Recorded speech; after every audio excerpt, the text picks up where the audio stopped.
Honorable Makhato. Yes, I hear adopting the agenda for today. Okay. Thank you very much. Thank you so much, Honorable Makhato. May we have a seconder for this agenda?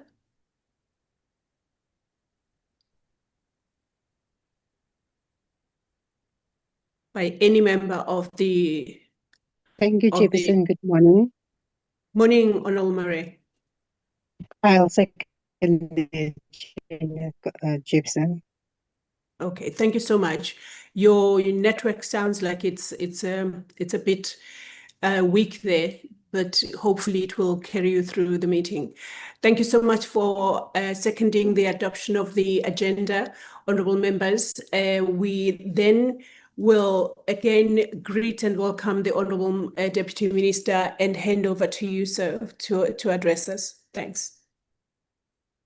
Honorable Chairperson, like President Mandela has to say, my chairperson, members of the Portfolio Committee, good morning, and thank you for this opportunity to engage with the committee on progress relating to the Children's Amendment Bill 2025.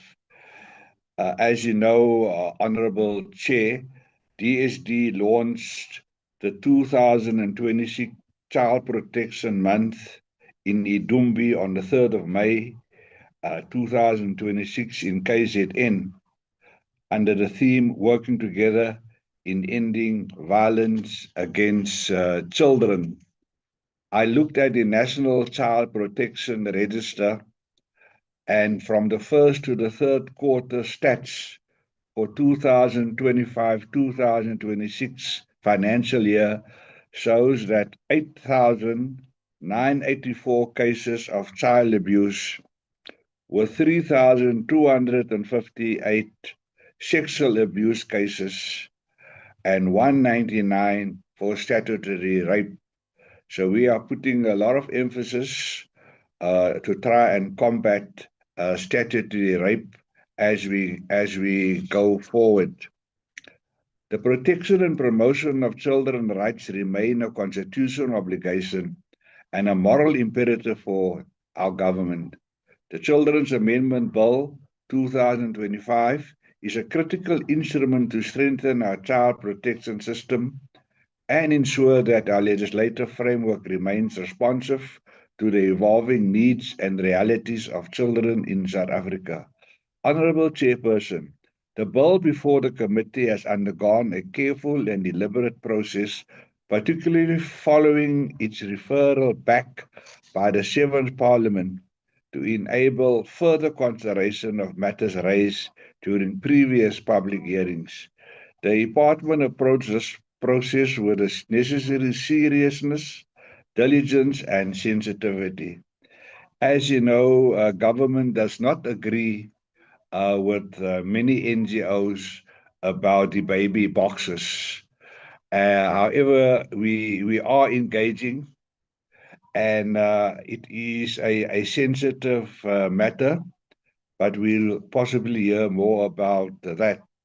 So it is not very easy. The pathway to get the bill to Parliament is not very easy. In carrying out this work, the department was guided by key principles. Number one, ensuring meaningful public participation, with particular emphasis on the inclusion of children's voices. We actually met with children and asked them, what do you think about this bill? Promoting intersectoral coordination. We have to bring all of government to be involved in dealing with the challenges we have in respecting children's rights and giving them rights, in recognition of the fact that child protection is a shared responsibility across government and its social partners. It is also a shared responsibility for all political parties represented in Parliament and outside Parliament. And those represented in Parliament have constituency offices, and those offices must show that they're also playing a role, especially now during Children's Month.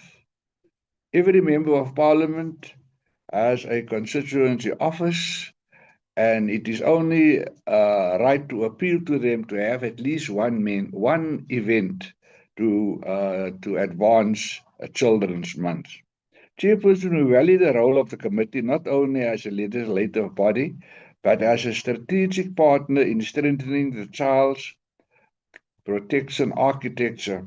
Your guidance, oversight, and continued engagement are essential to ensuring that the final bill reflects the best interests of the child, is constitutionally sound, and supports effective service delivery at national, provincial, and local levels. In conclusion, Honourable Chairperson, I wish to reiterate the Department's firm commitment to finalising the Children's Amendment Bill that is inclusive, evidence-based, and responses to the voices we have heard. You will hear from my team that there is possibly more work to be done. And I've engaged the acting DG to say that, we need to fast-track this bill. While public participation and everything else is important, we have to avoid the delays we had with the Older Persons Act and still the delays we're having with the disability bill. I have got the assurance from the acting DG that she will make sure that the other stakeholders that we still need to consult, that it is fast-tracked, especially NEDLAC, which represents employers, the unions, and civil societies. And Chair, that can take up to a year if I look at what happened to the other bills. But the DG has assured me that she will fast-track it. She will engage directly with the leadership of NEDLAC. But now I would like to request, Chair, that you allow her to address us and to get her team to give us the progress that has been made so far. Thank you very much.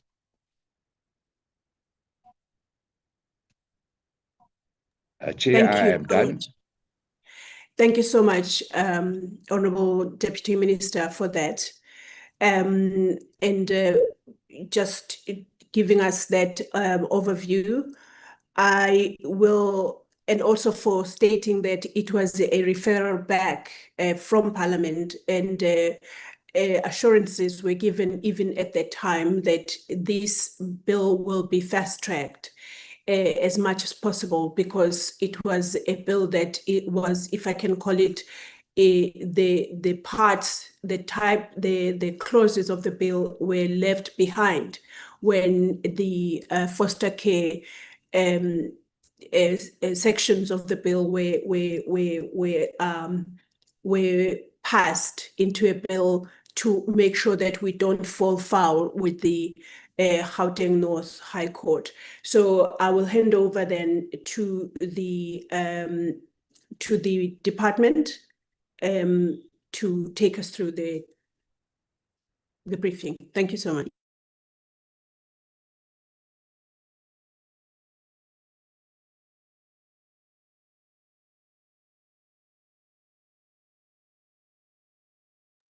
Through you, Chair, can DSD indicate who must I make a co-host? I've made the ADG as well as Matlahonolo. Is there anyone I can make a co-host to share the presentation? Thank you, Chair. No problem at all. Thanks, Lindiwe. But now the proverbial ball is in the court of the department for the briefing, please. Thank you. Good morning, Honorable Chair and members, and good morning to the DM and all the senior managers in the platform. Chair, thanks very much for this opportunity to appear before the Portfolio Committee to update the Portfolio Committee on the process on the amendment of the Children's Bill. And I know that DM has covered last in terms of the political overview. And I know that, and we really appreciate, Chair, that we send the presentation on time. You managed to say, go and fix the issues of the timelines. And we have really done that. Also, Chair, we want to commit, and I know that DM has raised the issues that the network might take even longer. We want to commit, Chair, that we'll make sure that in the spirit of cooperative governance, in the spirit of intergovernmental relations, we'll request the network that this process must be fast tracked, so that the process must come from cabinet to parliament. Yes, Chair, I'm going to hand over to the colleague, which is DTG SASA Mahangwe, who's the one who's leading on this process of the amendment. Is going to take us through of the process and with the steps as well. But in terms of the implementation, we want to promise that we are going to make sure that we prioritize this process. Chair, allow me to call upon DTG SASA to take us through to the update. Thanks very much.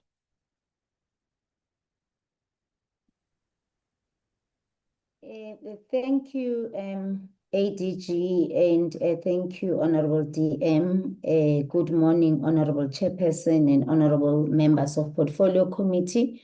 Matlakgonono is the one that would do the presentation. She's got the rights to flight. Can you ask Matlakgonono to flight the presentation and do the presentation? Then we will respond to questions and comments. Thank you, DG, and thank you, Chairperson.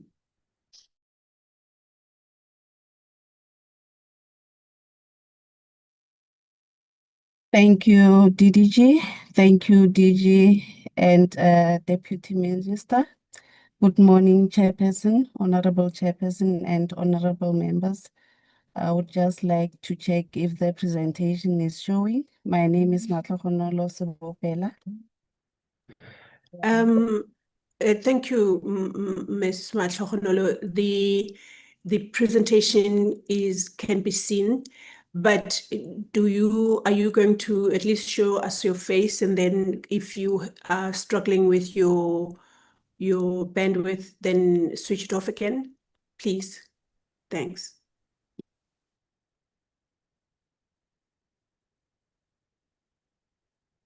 Thank you, Chairperson.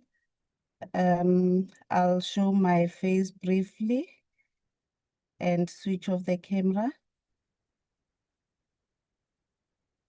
I wonder if my face was shown. It wasn't. It shows that the video is turned off. It has a line across the video thing.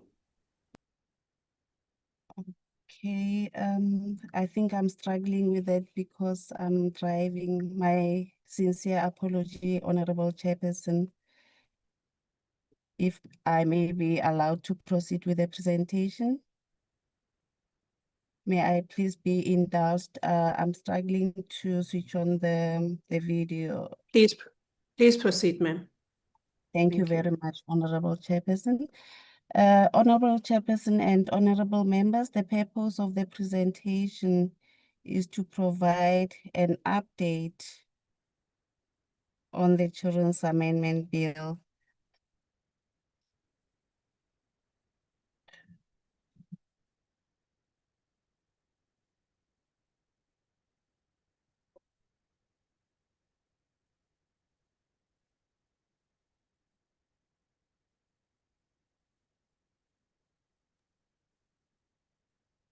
I cannot hear Ms. Matlakgonono. Can anyone else hear her? No, Chair, I can't hear her as well. No, you've Am got I a maybe- problem. Maybe you can just stop safely where you are driving so that we can hear you, because we can't hear you. If you can safely stop wherever you are, because apparently it might have to do with the fact that you are moving while you're trying to present to us. Thanks. 1,000 apologies, Chairperson. Am I now audible? Yes, you are. Thanks. Thank you very much, Chairperson. I was trying to indicate that the purpose of the presentation is to provide progress that has been made on the Children's Amendment Bill. It's not going to be a very long presentation, as the Honorable Deputy Minister has covered most of the aspects. But as a way of introduction, I would like to indicate that the department facilitated the redrafting of the Children's Amendment Bill after it was referred back by the 7th Parliament, and the revision was to incorporate critical issues that were raised during public hearings that were held during the 6th Parliament. After the bill was referred, the department managed to obtain the relevant certification from the DPME, the SASA certification, and preliminary certification from the Office of the Chief State Law Advisor.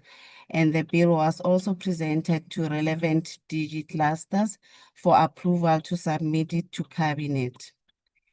It was indeed submitted to Cabinet, and Cabinet granted approval for publication of the bill in the Government Gazette for public comments, and the gazetting was done on the 26th of July the bill was presented in Cabinet on the 26th of July 2025. It was then published in the Government Gazette from the 26th of September 2025 to 26 October 2025. 1,817 submissions were submitted during that gazetting period. And after receiving this amount of submissions, we consolidated them into a single document to enable us to consult the sector. And as a department, we deemed it very necessary and prudent to consult provinces because they are implementers. They implement the larger proportion. And national departments, because we have numerous national departments that also implement the Children's Act. We also consulted key stakeholders and children. We consulted them in considering the public inputs that were received during the gazetting period. This was imperative because the bill will affect them, all the stakeholders, once it is promulgated. Hence, they needed to be involved in the decision-making process. Still on progress, furthermore, because the bill is intersectoral in nature and implemented by these numerous departments and provinces, it was important to consult them because they are experts in their own right and in their own fields, and we needed guidance from them on certain matters before we could make decisions, and just to make sure that the bill has buy-in from all the stakeholders. This approach was favored so that we ensure that collective decision-making and buy-in that will facilitate coordinated and seamless implementation of the Children's Act once it is passed. We had 2 stakeholder workshops. The first one was on the 18th to the 19th of November 2025, and the second one was in January 2026. And we had a special session where we consulted children on the 3rd to the 4th of December 2025. So all these inputs that were received from the consultative sessions were consolidated and packaged into one document so as to facilitate the revision of the bill. And that's where we are. We are done with the facilitation, the consolidation, and what needs to happen is the revision of the bill to consolidate and incorporate those public and stakeholder inputs that are relevant. And thereafter, as acting DG and Deputy Minister had indicated, will then submit the bill to NETLEC as it was a requirement and request, and thereafter will go through the DG clusters and Cabinet to seek approval to introduce the bill in Parliament.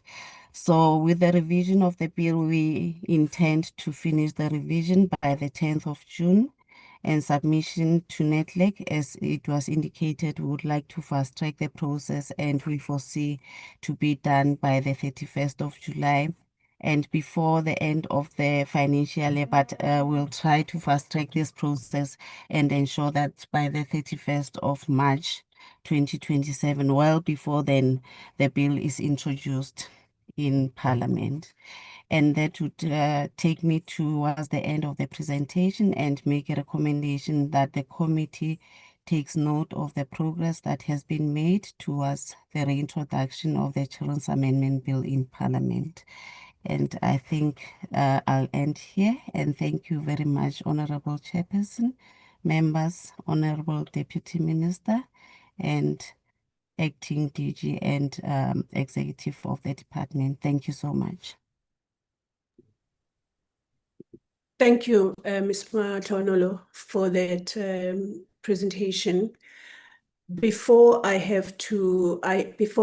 ask the honourable members to deliberate on the progress report that we've just received, I do have to register my concern about the timelines that have just been shared with us.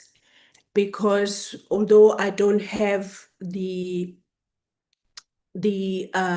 actual documentation or when this process started, I want to say that 2027 was nowhere in the documents that we received, and I would like then to register that concern and discomfort, and then want to know what is it that has happened in this process that has now pushed the deadline out to 2027 March. I heard that Ms. Matlonolo said that they will try to do it sooner, but for me, that deadline is totally out of the timeline that we were given at the start of this process. I just now will ask members if you can please let me know by raising of your hands, like the Honourable Mare has started. I see Honourable Mare, Honourable Sharif for now. And also Honorable Makato. Oh, I'm Honourable sorry. Makato, yes, Yeah, as number 3. In that order, Honourable Mare, please go ahead, ma'am. And if the presentation could be taken off screen so that I'm able to see properly everybody. No, thank you so much for that. Honourable Mare, over to you, ma'am. Sorry, Chairperson. Good morning. I hope you can hear me now because the network is bad. Chairperson, Yes, I good can morning. hear you. Good morning, Chairperson, and good morning to my colleagues and everyone that is representing. Chairperson, this is a huge concern. The timeline, like you were saying now, Chairperson, this is not what we were talking about, Chairperson. For 2027, I mean, the 1st of March 2027, they're going to go for approval in Parliament. The timeline is completely out, Chairperson. And this is a concern because we see the president, like you're saying earlier on, the president was saying that gender-based violence and child abuse is a huge concern. It is basically a pandemic. And if we take so long just to approve one bill, Chairperson, and then we are still waiting for the baby savers. The baby savers, even people in the newspapers are asking, but what is happening with the baby savers? Because more and more children are being thrown away. More and more children are being dumped into dumping sites. Chairperson, this is a concern for me because we cannot allow, just last week, another girl of 4 years old was missing. She was raped and killed. Chairperson, how long are these things going to go on? And then we take our time and said, no, the executive will sort this out. But look at the executive, what they are doing now. They're giving us a timeline for 2027. How many children are still going to die in 2026 because of this bill, Chairperson? I'm very disappointed with this timeline. We said they're going to come and report every quarter to say what is going on. But the report they are giving us now, this one, Chairperson, this is a huge concern. Thank you so much, Chairperson. Thank you, Honorable Maria. Honorable Sharif. Thank you very much, Chairperson. Good morning to you. Good morning to the honorable members and, of course, to the department and the Deputy Minister. Chairperson, I share my sentiments are exactly the same as yours and Honorable Maria. It is very, and I raised this at the APP meeting, that it takes government way too long to finalize legislation, especially legislation that is so important and deals directly with the children of this country. So I just want to say I completely agree with you and Honorable Maria on the timeline, and it's unacceptable. The second thing I want to mention, the Deputy Minister spoke about, we are putting concerted efforts into fighting statutory rape. How? Because I raised the concern about the APP. The only mention of statutory rape in the APP is doing four sessions a year, community engagements a year for statutory rape. So how are you then making a concerted effort to fight statutory rape when the APP says you're only doing 4 community engagements a year?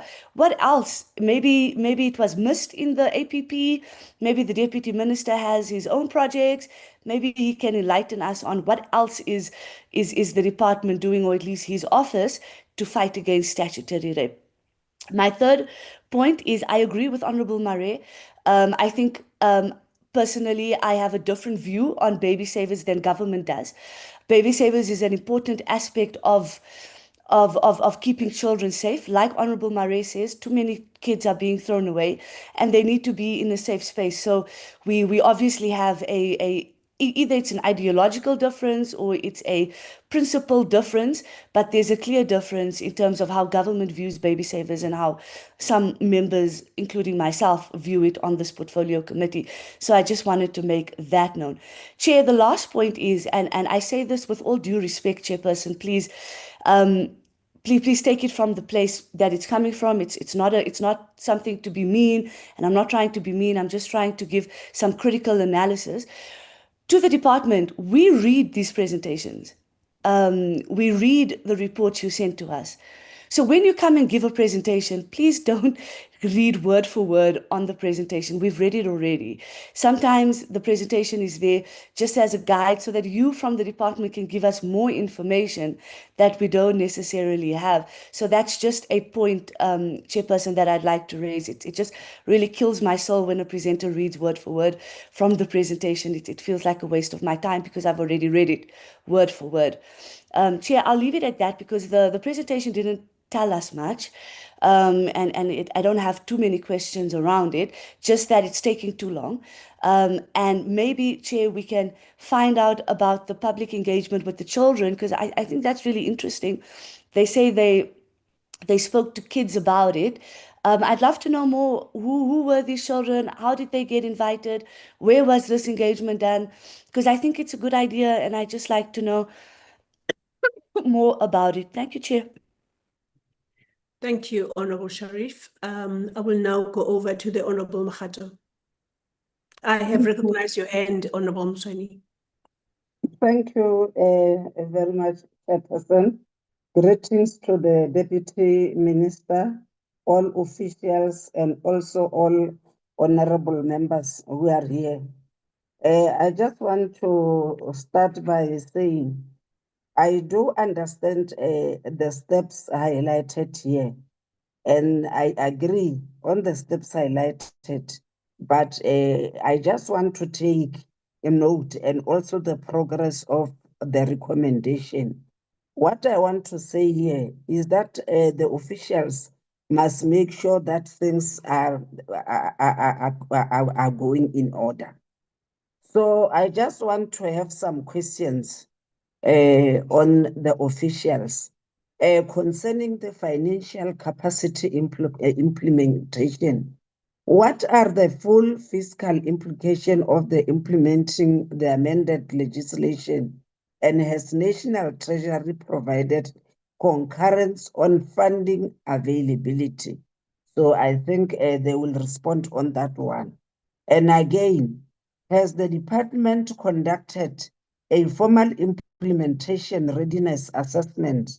And if not, when does it intended to? So this one's falls under financial and capacity implication. But I'm very much happy on the issue of meetings with the stakeholders. Let me start by this one, under the public participation. How were children selected for the special consultative session, and houses does the department ensure that vulnerable, rural, disabled, and child-headed households were represented, so that they must have a special knowledge from different children before the bill can be accepted formally. And again, were civil society organization working directly with abused, abandoned, or often children adequately consulted? And what specific recommendation did they make? So this too, they falls under the public participation. So when they are doing this, I think these are the two questions I wanted the officials to take.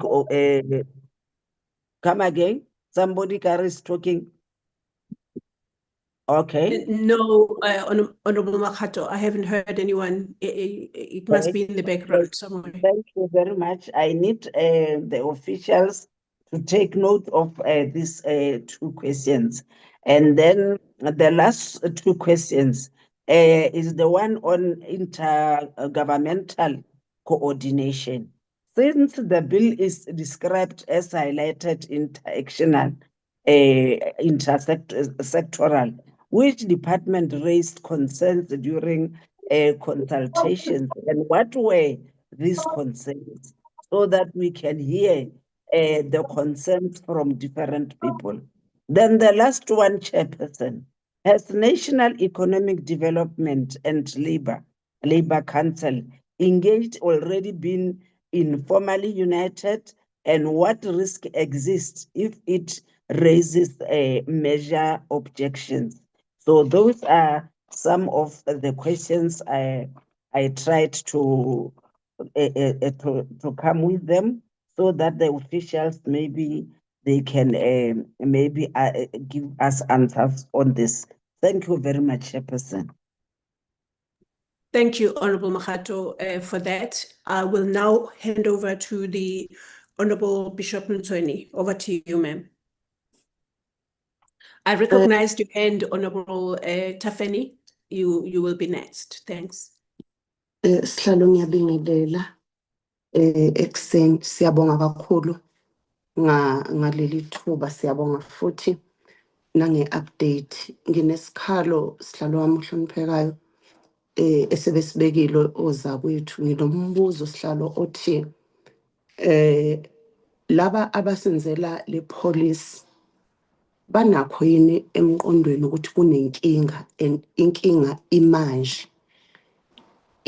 imanje idinga ukuxazululwa, futhi manje le policy izoselekelela ukuxazulula inkinga ekhona manje. Isikhathi abasiphushela kuso sihlalo sikude kakhulu. Umbuzo wami uthi banakho yini emqondweni njoba beyenza ukuthi balungisa inkinga ekhona njengamanje. Isicelo sami sithi abaphushe ngamandla onke, not for 2027, ngoba inkinga esibhekene nayo imanje sihlalo. Angithokoze sihlalo. Thank you, Honorable Bishop Mtsweni.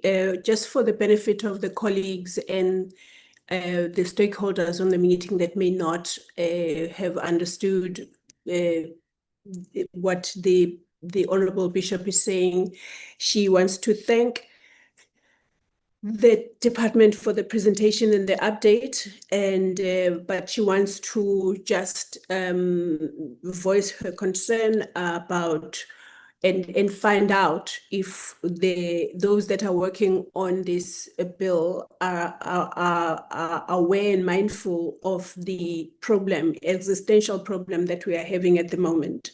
It's not a problem we are expecting, it is happening now. And if they could please push so that the timeline is not as long as it is as it has been presented this morning.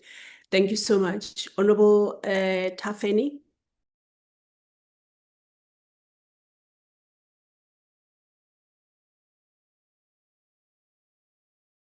Over to you, Honorable Tafeni.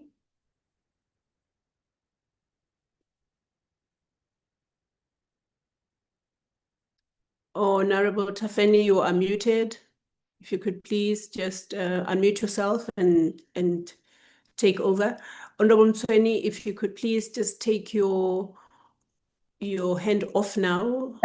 Chairperson. Chairperson. Yes, Honorable Tafeni. Yeah, enkosi Chair, being unmuted gadget. Mandibulise Chairperson, ndibulise Deputy Minister, ndibulise the members of the committee and the officials. Chairperson, I only have 4 questions. The first question, the bill was referred back by the 7th Parliament. After concern raised during the 6th Parliament hearings, what specific shortcomings in the previous process caused this delay, and who has been held accountable for the legislative setback? And Chairperson, considering that that bill affected vulnerable children directly, why is the projected timeline only targeting Cabinet for approval for introduction to Parliament by March 2027? What agent interim protection exit while the legislation remains delayed?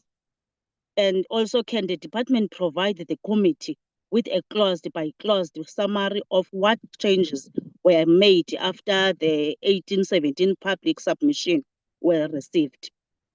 Given ongoing challenges involving child abuse, foster care backlog, and inadequate child protection services nationally, how will this bill materially improve outcomes for vulnerable children once enacted? What safeguards are being introduced in the bill to address delays in foster care, placement, and court processes? How does the department intend to monitor implementation after enactment to ensure provinces comply uniform? I want to thank you, Chairperson. Thank you. Thank you, Honorable Tafeni, for that. I don't see any other hands because Honorable Tafeni will take her hand off. Oh, the Honorable Reverend Kwabaza's hand has just popped up. Over to you, sir. Thank you so much, Honorable Chair, Deputy Minister, and honorable members. Chair, I think asisicabangeli isizwe. I think lento eyenziwa i-department in terms of finishing off this bill, they don't have these children or our children at the center of their hearts. They are not ready to deliver to our people. This thing is wrong. This bill started in 2020, and they are saying it will be presented to Parliament in 2027. 7 years. 7 years to do a bill. And it means that it was identified in 2020 that there is this challenge that we are facing when we are looking at our children.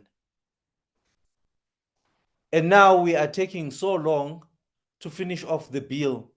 I think our people that are busy with the bill, they don't have any conscience in terms of the children. and the trouble that the children are facing, so that this bill will be able to be implemented. Chairperson, I'm disappointed, seriously, and I feel that people must be taken accountable of all of those people who are doing this. I think they are delaying it for their own reasons. It's not just this bill needs to be out and they are not taking it out. They are not. This is not progress. This is not progress. This is not what we expect on this bill. We expect this bill to be finished this year. Thank you, Chair. Thank you, Honorable Gobaza, for that, and for to all the members for their contributions or questions to the briefing or the presentation that we've had. I just want to, as I hand over to you, Honorable Deputy Minister and the ADG, Advocate Timane, to say that I cannot tell you how concerned I am. It's not possible. And the fact that the bill in its entirety had to be made smaller let me say smaller, for lack of a legal term that I can use that I don't know, because we were in a hurry to make sure that the North Gauteng High Court does not, because the court had said they are not extending anymore. So we had to lift, at least the Sixth Parliament had to lift the clauses in the bill that had to do with the foster care grant crisis that was being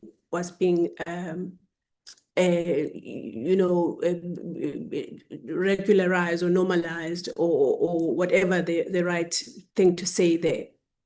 It did not at the same time take away the urgency that this bill was supposed to be worked in. And it, as the members have said, Honorable Deputy Minister and the ADG, the bill, the fact that this bill had to be hurried up and these many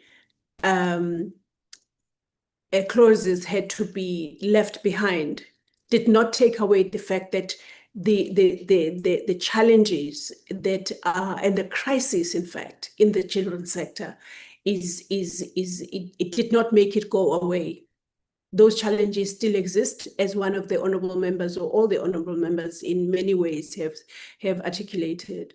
So please, I fully understand that you are doing as much as you can, but I really would like to know what has changed from the undertakings that were made at the beginning of this process. Thank you so much, Honorable Minister and ADG. It's over to you. Thank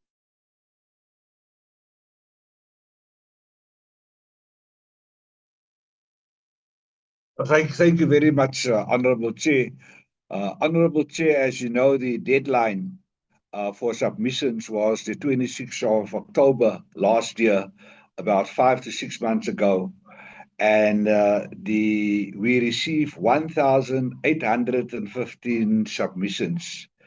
It shows that we did not take lightly the effort put into submitting those submissions. And that's why we are now ready to take it to the next step, which is NEDLAC, which represents the unions and business and civil society. And we have to incorporate our position on the 1,817 submissions that were made. And these submissions, Honorable Chair, were very extensive submissions, world-class submissions that we had to consider. And I just want to again go back to the issue of baby savers because everyone is raising it.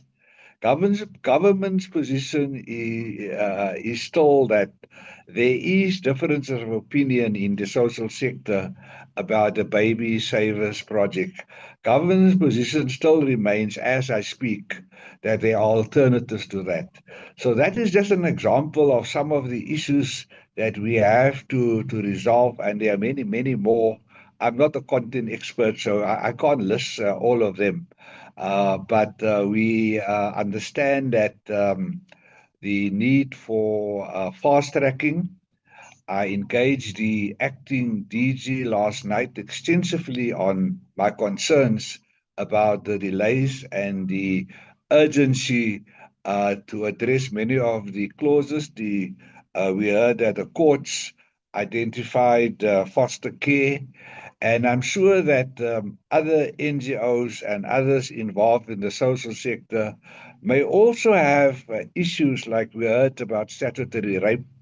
That should have been treated on an urgent basis while we proceed with this delicate process of taking into account what the social sector has to say in terms of the public submissions. We are doing the cluster and all of government. We are all working to address the issue of statutory rape. I gave some stats in my overview. The fact that in the annual performance plan, we just listed 4 events. In fact, every event that we are engaged in, we take the opportunity when we address, in some cases, 500 people, other cases, 1,000 people. Very soon we'll be addressing 2,000 people when we celebrate Drug International Day. We broach the subject of statutory rape. So it's not just having four sessions that has to be documented in the annual plan. We cannot go into a lot of detail about the things that we do on a daily basis. But let me ask the acting DG to address some of the other concerns, and I'm sure the other officials here, especially our deputy DG for welfare services, to address some of these serious issues. But I agree with the members. We need to fast track this bill, and I know that you don't like me to peep, Chairman, but I will breathe down people's necks, and I hope you're not going to tell me don't breathe down people's necks. Thank you very much. Thanks, GM. Thanks, honorable members, for the inputs and the guidance. I must say that when we come to the portfolio committee, we are also coming to be guided by the honorable members because we really need to find a way that we are accountable to Parliament. And I think the internal memory, honorable chair and members, because I've just joined the department on the 1st of April, but it's really assisting just to get the history to say this bill, it has been going on for quite some time. I think we got the message, honorable members, in terms of the timelines. We want to report that we are going to adjust the timelines. We are going to treat this as a project starting from Monday to make sure that we incorporate all the inputs on time. And then we'll be engaging with NETLEC. We'll sensitize and NETLEC on time, probably next week or this week, to say you want to provide this bill for further consultation.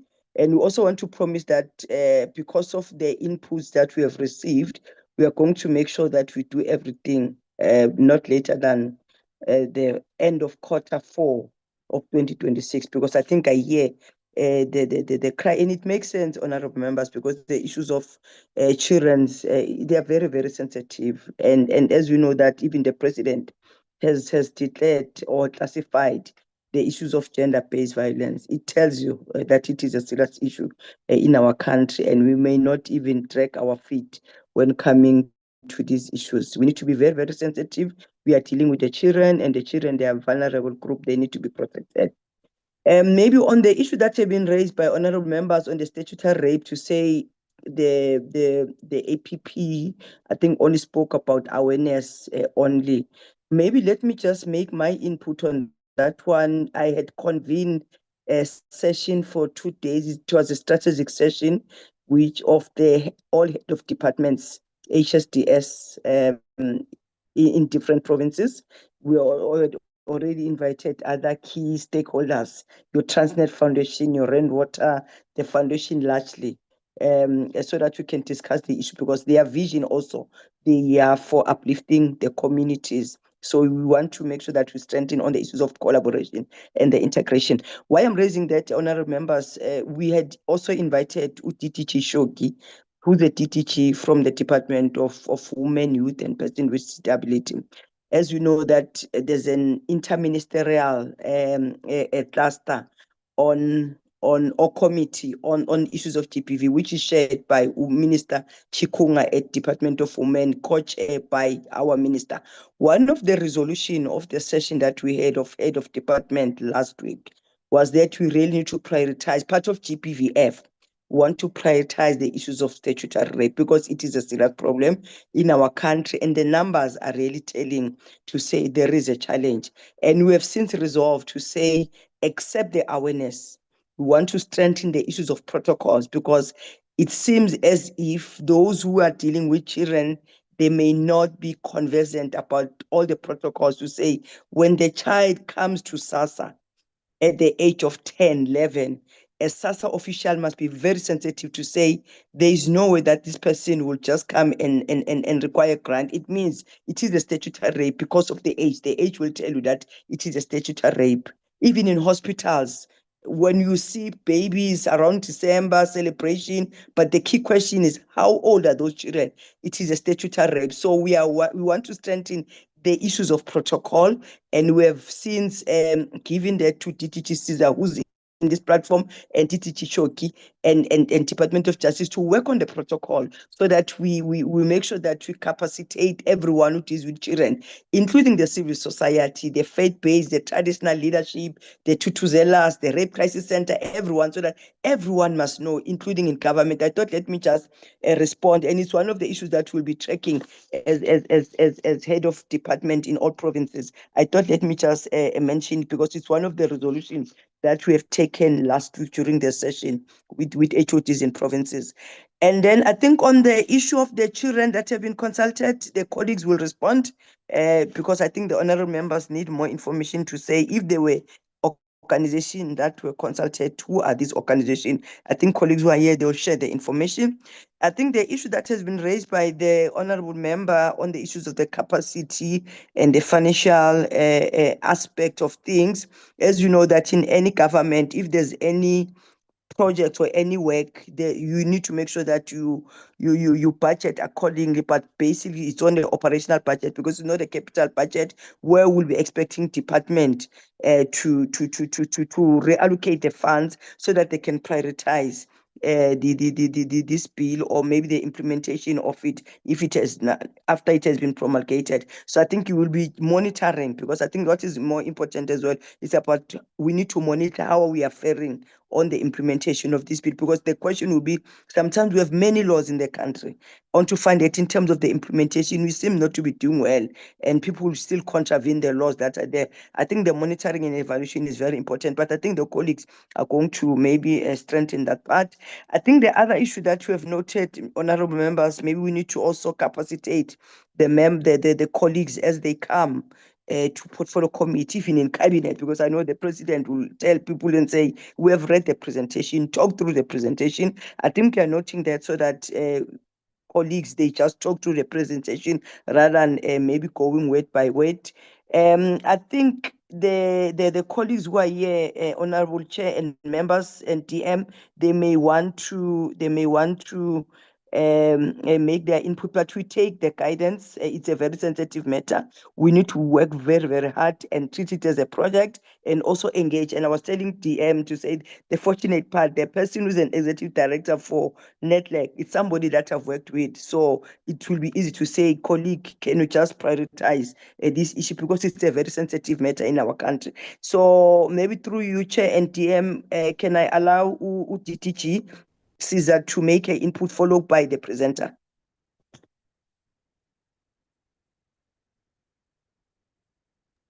Thank you, Honorable Chair, and thank you, ATG and DM. You have largely covered questions that have been raised by honorable members. I'll just maybe talk to two areas, and then I'll then request the presenter and my colleague Isabella to also, further provide answers. The first one that I would want to talk to, it's I think there was a question around the other key departments, whether they've got any issues that they've raised.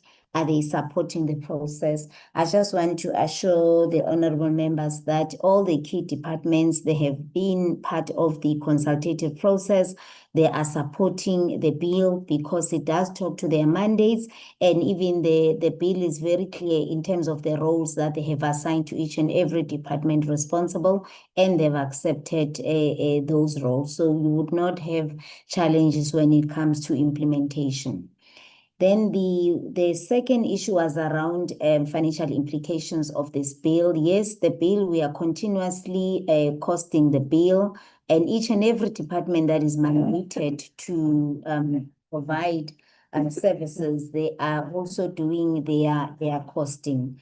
And we have engaged a national treasurer as part of the departments that we have consulted, and they have made it clear to us that they would not, they don't have additional funds, but they are expecting the departments, because this is within our mandates. They're expecting us to, relook at our budget, to reprioritize and make sure that the budget is available, because this bill is going to be implemented over years. So we need to look at the projections and start projecting and increasing or, shifting the budget. So the departments are fully aware of that. We are also doing that exercise with our costing unit. We are not anticipating serious problems around the issues of budgeting. And we are also working closely with the provinces who are the implementers. They are also being sensitized on the issues that may affect them financially.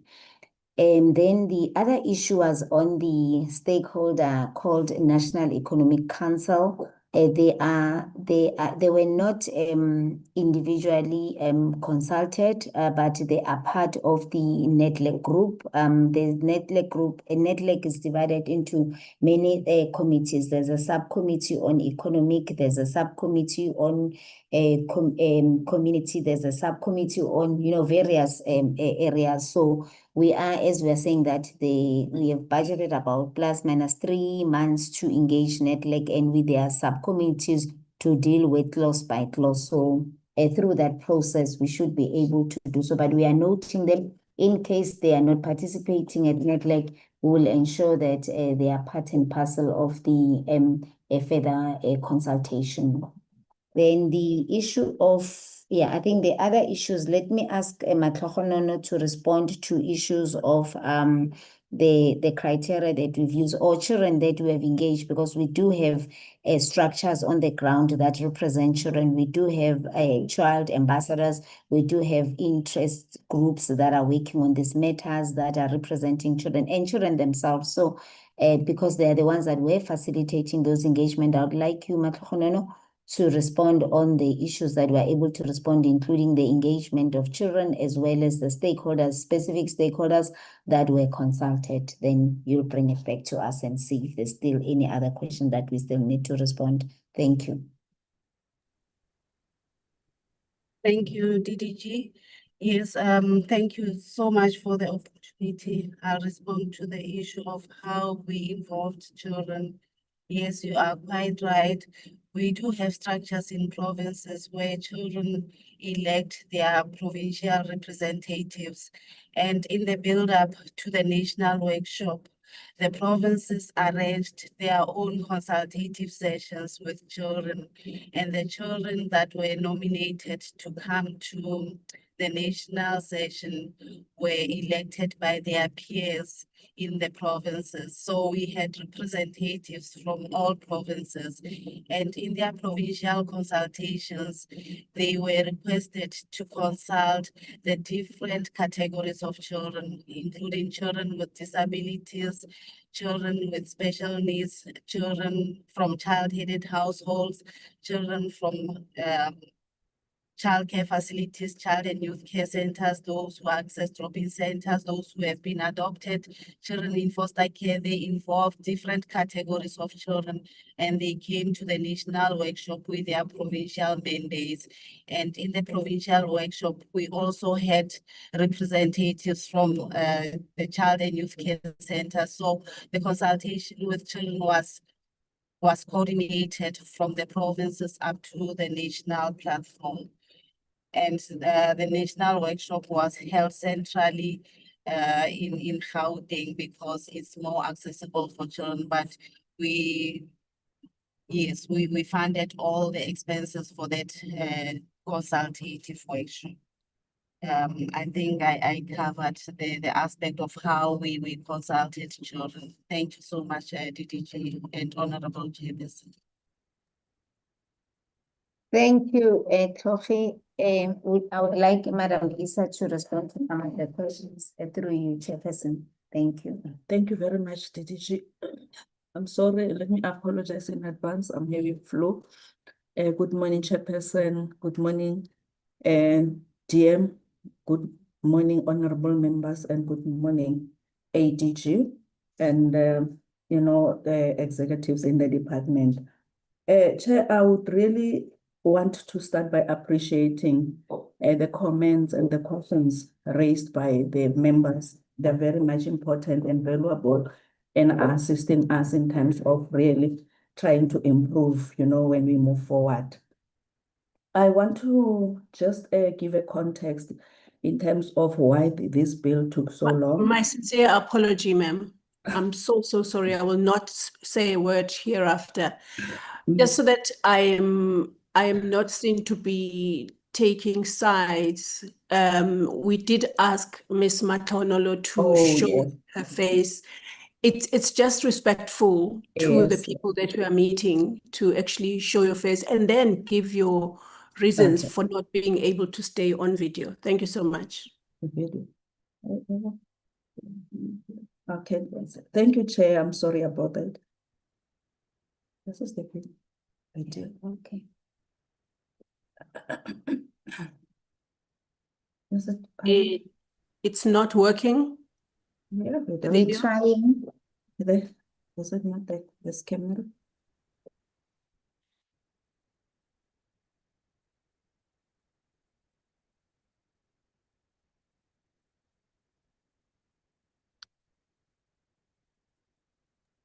Thank you so much. If you are struggling with the bandwidth, then you can switch it off. All right, thank you so much. But thank you. All right, thank you so much, Chairperson. I said, let me start by appreciating the comments that were made by members and by you, Chairperson. They are very valuable and they will assist us in terms of really trying to improve, on our work.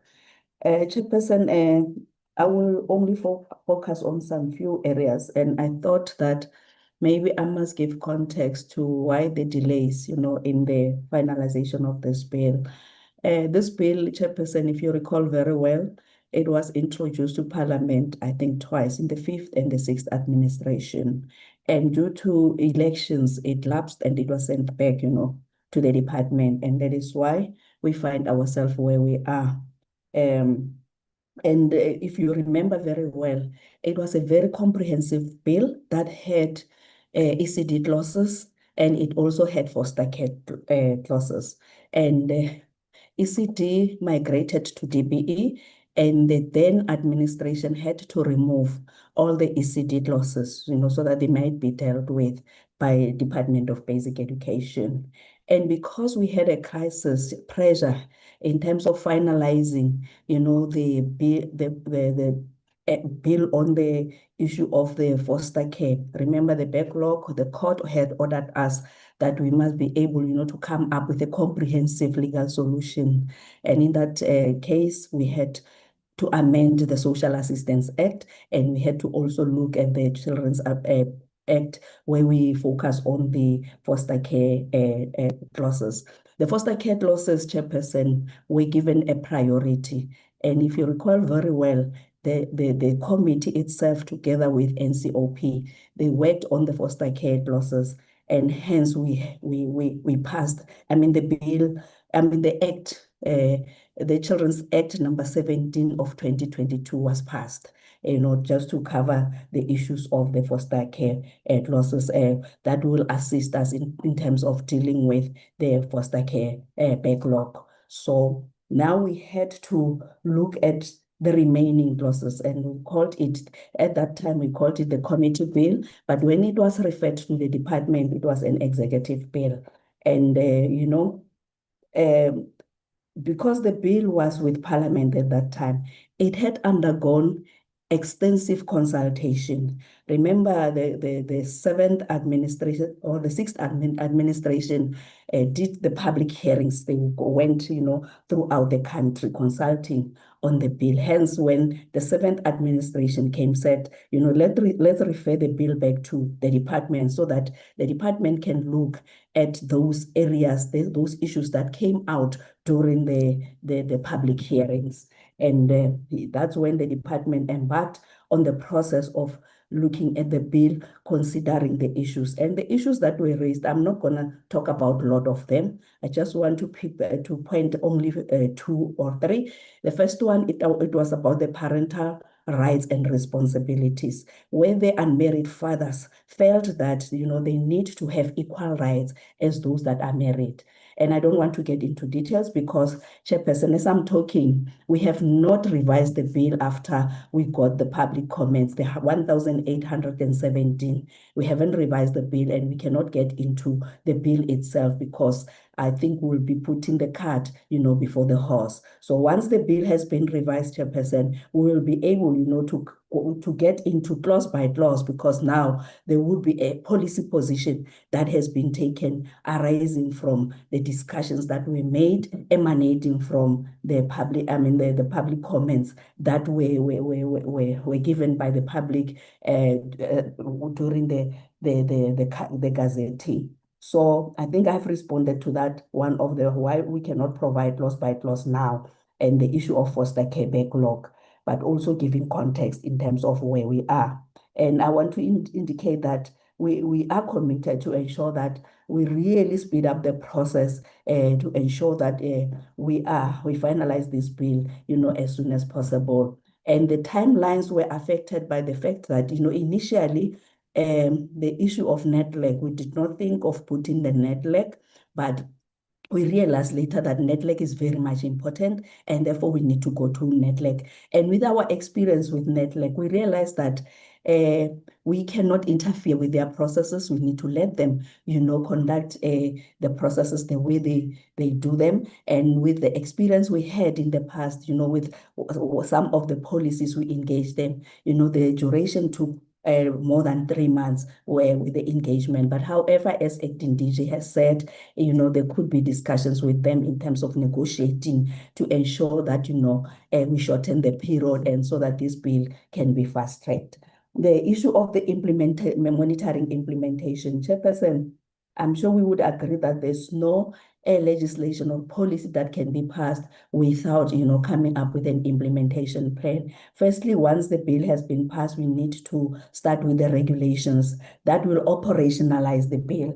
But also we need to come up with a very clear implementation plan and put the monitoring mechanisms in place. And I am sure that both the minister and the deputy minister and the ADG and the executives will prioritize this and put it at the center to ensure that, the different platforms, both at political level and both at executive level, are able, to track on the implementation, but also utilizing other intersectoral structures, because this is an intersectoral bill. It has to be implemented, Chairperson, by, everybody, civil society and, the private sector, but also including, Chairperson, the other government departments. Hence, in our consultation, we had to vigorously engage other government departments, because when we talk about some of the areas, they are specific to these government departments, and they have to be able, to commit and take a position so that they can be able, to implement and get a buy-in from them. I think, Chairperson, I'm not sure as to whether there are issues that I have not that are left behind, but that's what I can say at the moment. Thank you so much, Chairperson, and thank you so much, DDG. Yes. Thank you, ATG. Back to you. We are done as a department. Thank you, Chairperson, as well.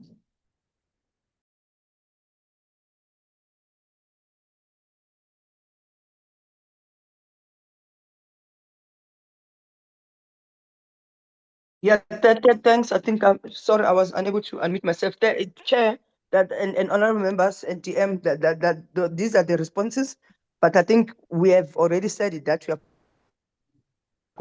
going to commit to adjust the timelines so that we treat this bill in a very sensitive way. We are going to engage with the executive director of NETLEC, so that they would actually prioritize this bill, because it's a very important bill, as we have indicated. Chair, thanks very much.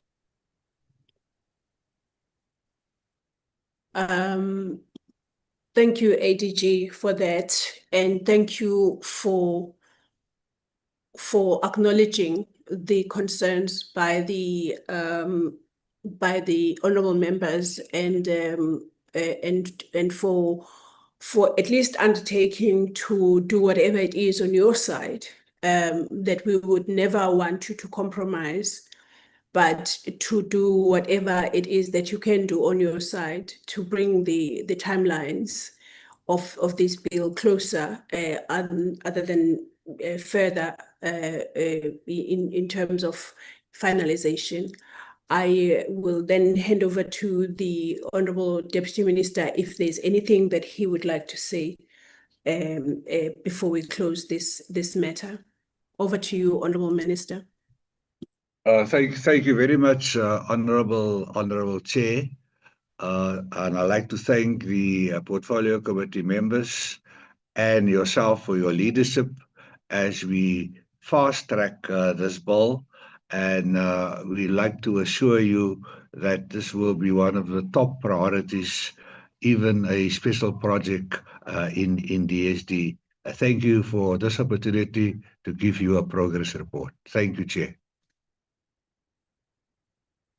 Thank you so much. I think we will then have to.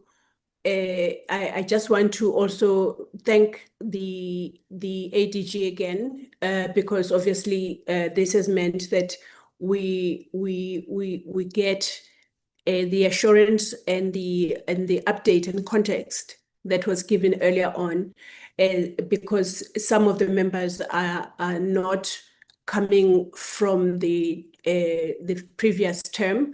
So the context that was given just now is assisting in that regard, which is not taking away the urgency and the importance and the critical nature of the bill that we are discussing. I will now, this brings us to the end of the what I could call the external business, because we will now be going into the internal business, which I was very, very rightly corrected that the internal business is not a closed door meeting. So those that believe that they would like to still sit and listen and be part of the internal business are welcome to stay. And those that would like to then excuse themselves will not feel like you are disrespecting us if you leave the meeting. So, honourable members, thank you for that. We will now go to the next item of the agenda, which is in the internal business space. which is considering and adoption of the committee report on the annual performance plan and budget of the Department of Social Development and its entity 2026-2027 financial year. And to do that, I would recognize Yoli, our content advisor. You are welcome again, Yoli, and please take over. Thank you.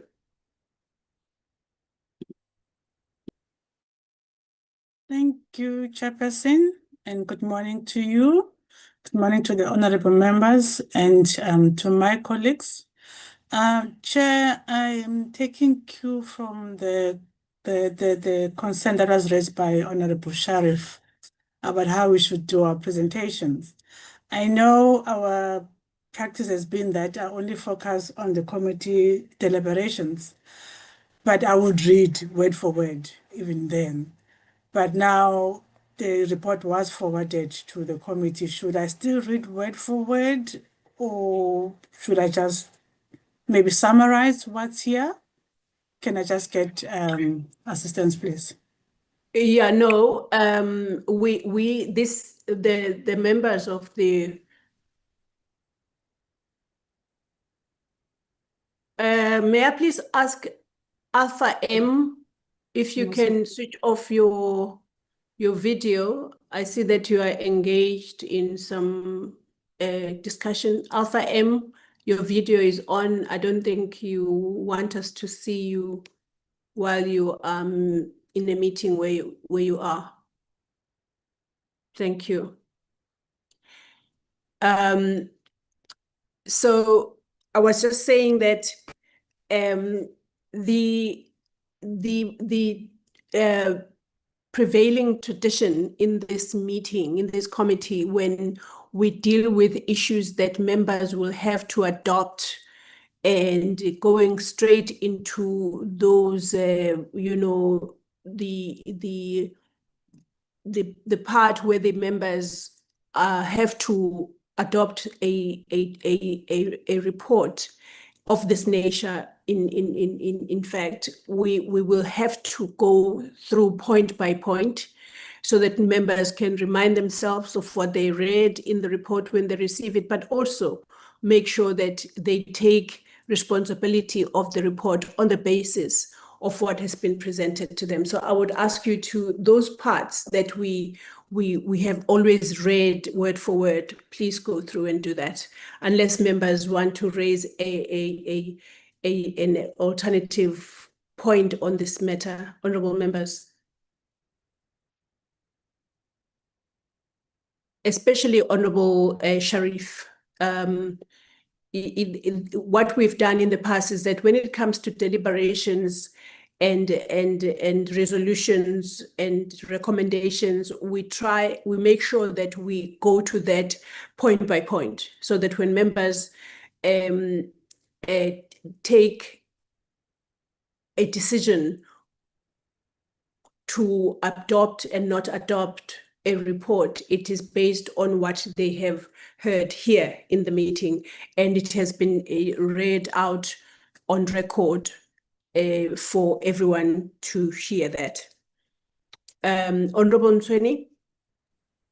Sihlalo, ngiyacela ukuthi afunde uYoli. Ngiyacela sihlalo. Take that. The Honorable Bishop Msweni is asking that we continue with that tradition, or with that what do they call it in other spaces? But let me call it with that convention. Honorable Sharif. Thank you, Chair.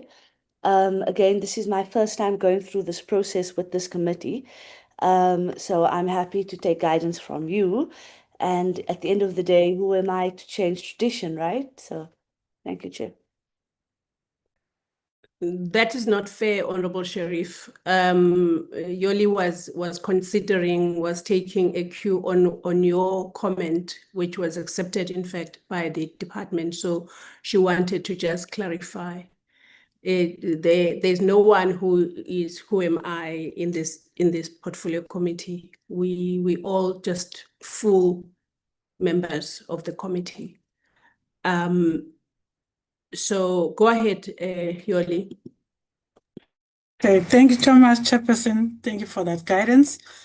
Okay, Chair, I'm going to start with the first part, which is the department and issues that were raised and I managed to capture. In relation to the social assistance program, the committee wanted to know the allocation of the child support grant top-up for 2026-2027. It expressed a concern that despite, Chair, can I just address just one thing, just quickly? My apologies for that.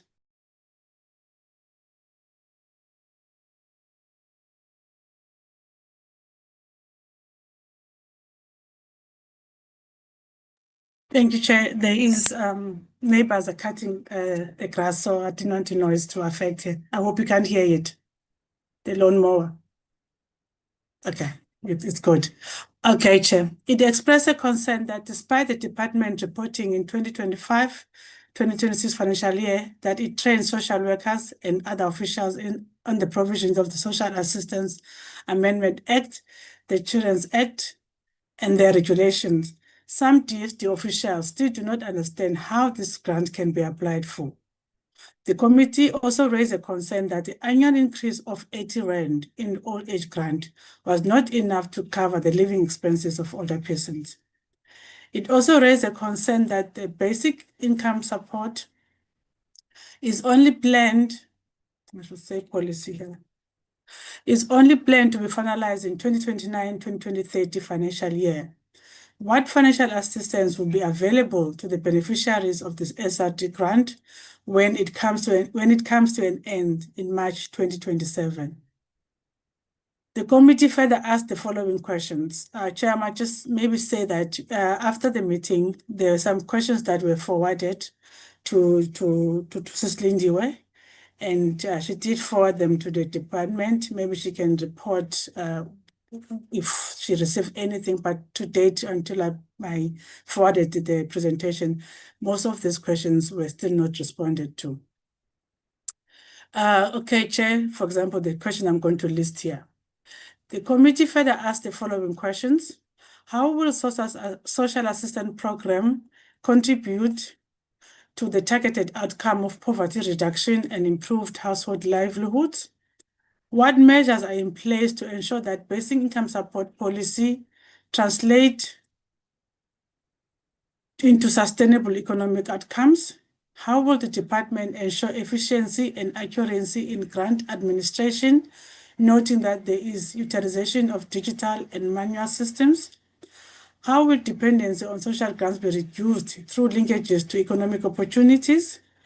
How will the department address fraud, leakages, and inefficiencies in the system? These are the questions that were forwarded from at least it was reported in the meeting from the African National Congress chairperson. Then the department explained that the child support grant top-up is a top-up to the basic child support grant. For the first time, with the top-up, the CSG is above the food poverty line. The challenge is that DSD cannot increase the value of any social grants because it works with the allocated budget from National Treasury. There are also other government programs that deal with poverty eradication, such as the school nutrition program, which the National Treasury also considers when it allocates the budget, when it allocates budgets. In relation to the social security policies, the committee was concerned that about the length of time, 5 years, it has taken to finalize policies such as the basic income support policy, the white paper on social development, and the white paper on comprehensive social security. The committee also asked the following questions. How will policy reforms contribute to the targeted outcome of a comprehensive and sustainable social security system? How will policy development translate into measurable improvements in the social protection coverage? And at which stage is the basic income grant at? What mechanism ensure alignment between policy implementation and budgeting? The department explained that it is a norm for government to take up to 5 years to finalize a policy. The policy for universal access to social assistance dates back 3 years ago. It is in support of this, the department, maybe I should say that, is in support of SRT grant used as a benchmark for the basic income support policy. The extension of the SRT grant until March 2027 gave the department time to finalize the BIS policy, basic income support policy. It reported that it submitted a draft basic income support policy to Cabinet in 2024. Cabinet advised that the policy should make provision for linkages of beneficiaries to economic opportunities. It also had to develop an updated costing in response to the Cabinet resolution. The costing is done based on the outcome of the income and expenditure survey. The latest outcome of the income expenditure survey was only released in January 2025, but it was based on 2022-2023 trends. The number of people living under poverty lines had obviously changed. The other challenge of the department was to find ways on how to link beneficiaries to economic opportunities. The current landscape of various job creation programs is fragmented between various government departments. For example, the Extended Public Works Program and programs implemented by the Department of Employment and Labor. DSD has only recently been able to consolidate all the number of beneficiaries contained in these programs. It also worked with Presidency, which developed the MyMzansi platform that has a digital register of unemployed. SASA database will also be integrated into the MyMzansi database. Once the platform is finalized, beneficiaries of various programs will be able to be traced and linked to economic opportunities. Once finalized, the policy will be submitted to Cabinet. If Cabinet approves it, it will be gazetted for public comments. The inputs will then be added into the draft policy, which will need to be submitted again to Cabinet for approval. It will only be after the policy has been approved by Cabinet that the legislation on BIS will be drafted. Regarding the concern of what financial income will be available for the beneficiaries of the SRT grant when it comes to an end, the department explained that it is the prerogative of the President to further extend the grant. On social grant administration, the committee wanted to know how the department is implementing or is going to implement the recommendations of this Financial Fiscal Commission, that there should be stringent oversight on social grant administration. This was not responded to. On job creation, the committee raised a concern that through the Extended Public Works program, the department is planning to create 209,310 work opportunities by the end of 2029-2020, when the country has approximately 7.8 million who are unemployed. It also wanted to know what measures are in place to ensure that EPWP and other livelihood programs lead to permanent economic opportunities. It further wanted to know how the department will link beneficiaries to income generating opportunities to reduce dependency. In relation to youth empowerment, the committee wanted to know to what extent is the department empowering youth-owned entities. On community development, the committee wanted to know what strategies are in place to ensure scalability and long-term impact of community programs. On GBV and HIV and AIDS, the committee noted that the department is planning to conduct 4 educational awareness sessions on the prevention of statutory rape. It also noted the department's plan to conduct assessment on compliance on the implementation of social behavior change, in short, SBC programs on HIV and teenage pregnancy prevention in 8 districts. It still raised a serious concern that girls as young as 10 years fall pregnant and therefore are at risk of contracting HIV and AIDS. It wanted to know the 4 provinces it has targeted for awareness campaigns to prevent statutory rape and how these provinces were identified. The committee also noted that the department is planning to support provinces to establish 4 GBV shelters in districts without existing shelters. It wanted to know the reasons for the department to identify only 4 districts and which districts are these. The committee also wanted to know the implementation of the community-based prevention and early intervention services to vulnerable children will assist tracking wanted to know how. Okay, will assist the tracking and tracking the impact of the government response and protected vulnerable children.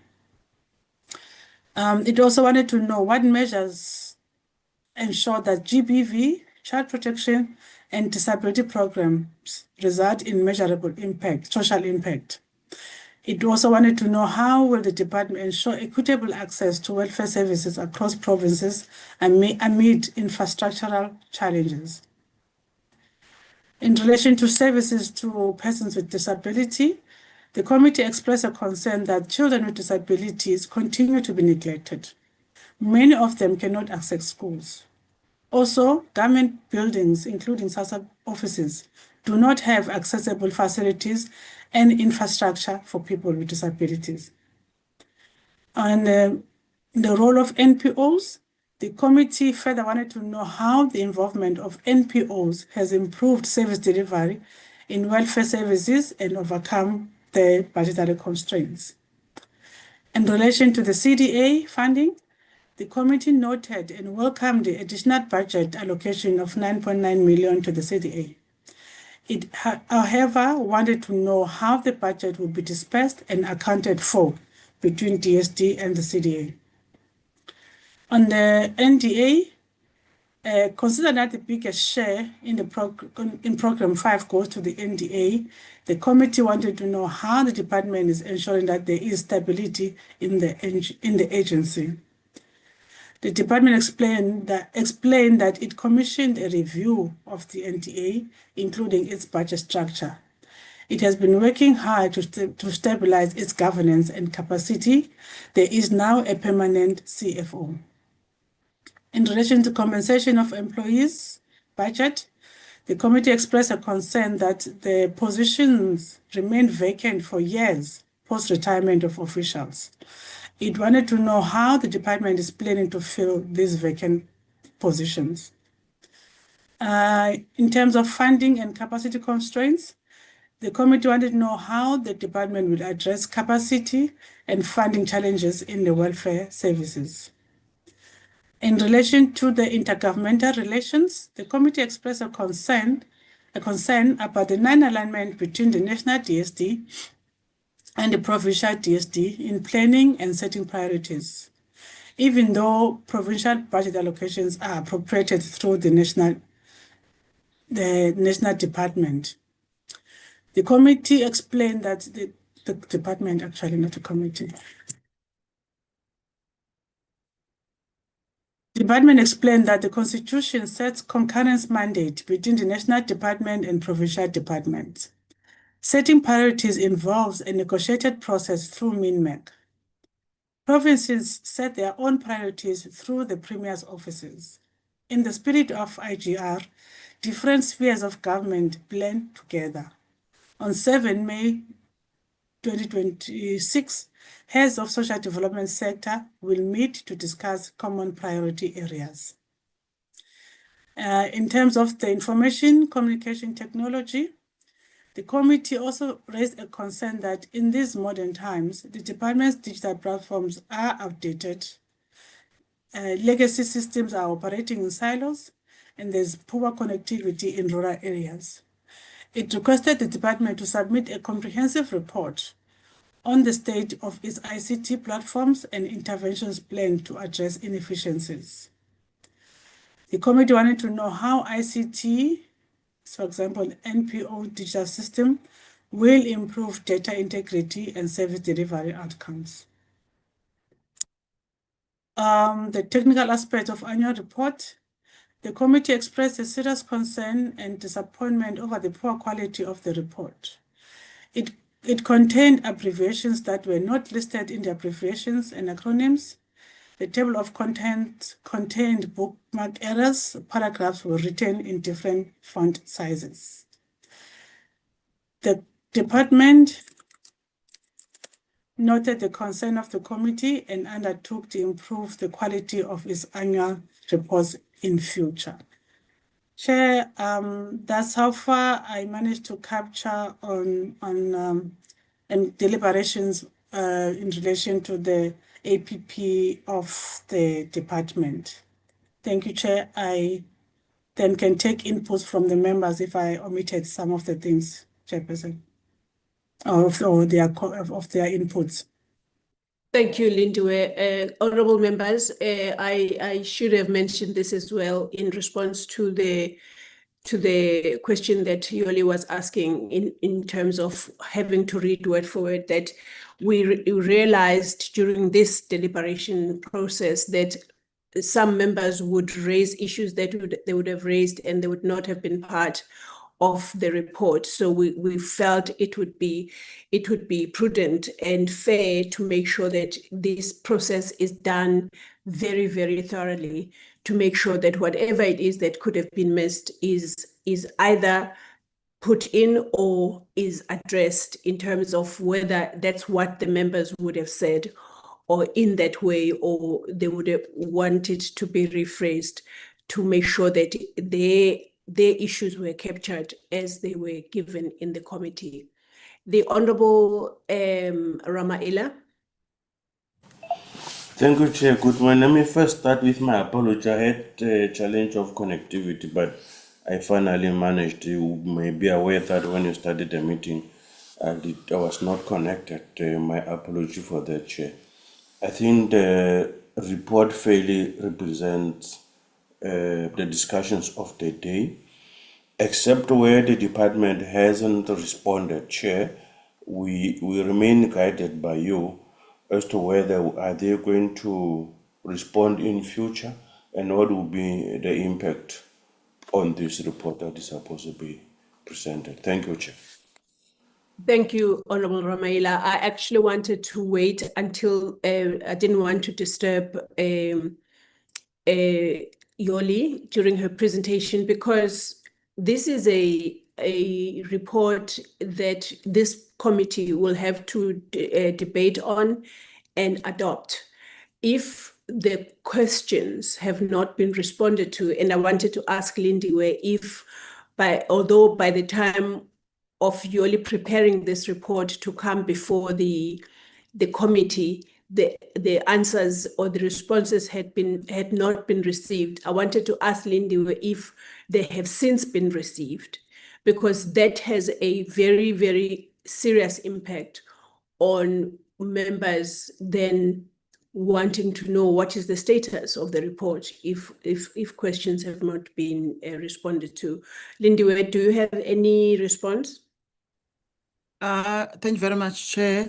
I submitted the questions from Member Ramaila to the department. Up to date, I haven't received any response from them. Thank you, Chair. Thank you. Do we have the Honorable Mare? Thank you so much, Chairperson. And also the mere fact that the department is not reaching its target for the children that is born till 1 year old. They need to respond on that, because they're coming with a clever thing of 2 years old. They did not respond to that. And also the department need to tell us what action have been taken for children that is giving birth from 10 years to 14, 15 years old, because in the department portfolio of women and children, they had a discussion with our department. But was there any action taken towards that? Because children are still giving birth in the Eastern Cape and KZN and all the other provinces that is 10 years and less. What is department's action on that thing of the children that is giving birth? What is the statutory rape saying about that? They are not responding to that. Thank you, Chairperson. Okay, thank you so much, honorable members. I don't know if there is another member that wants to say anything about the Honorable Kobaza. Thank you so much, Honorable Chair.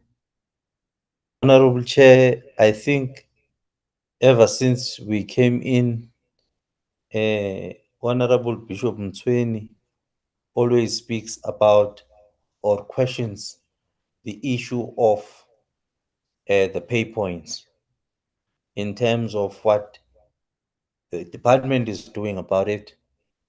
And it must be clear on the department side if they are not going to resuscitate them and they are not going to do anything about them, so that we can tell people on the ground that the department alone has decided on your behalf, millions of you, that once the pay points to come back, that they are not going to do it anymore. But the issue of the pay point, I don't see it here. Thank you so much, Honorable Chair.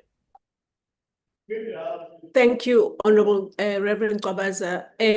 I am aware of the point that the Honorable Bishop Mtsweni has always raised. I just want to check with Yoli if at this meeting, because this is a report based on the discussions that ensued during the presentation or the presentation by the department on the APP, if on that day, on that particular day, the Honorable Mtsweni did raise that issue, because there was a meeting that we had also where the Honorable Mtsweni had raised that issue, and the Honorable Minister was in the meeting, and she undertook, and that was recorded, that she was in discussions with the department and I believe SASA on what would be followed, what processes will be followed to mitigate the issue of pay points. I remember very clearly that issue was responded, and some kind of a undertaking was made by the Honorable Minister to specifically address the issue of the lack or the having finished or stopped the pay points. But I'm wanting to know if at this meeting Yoli must just guide us, because what we are doing at the moment, honorable members, is to go through the meeting that discussed the APPs.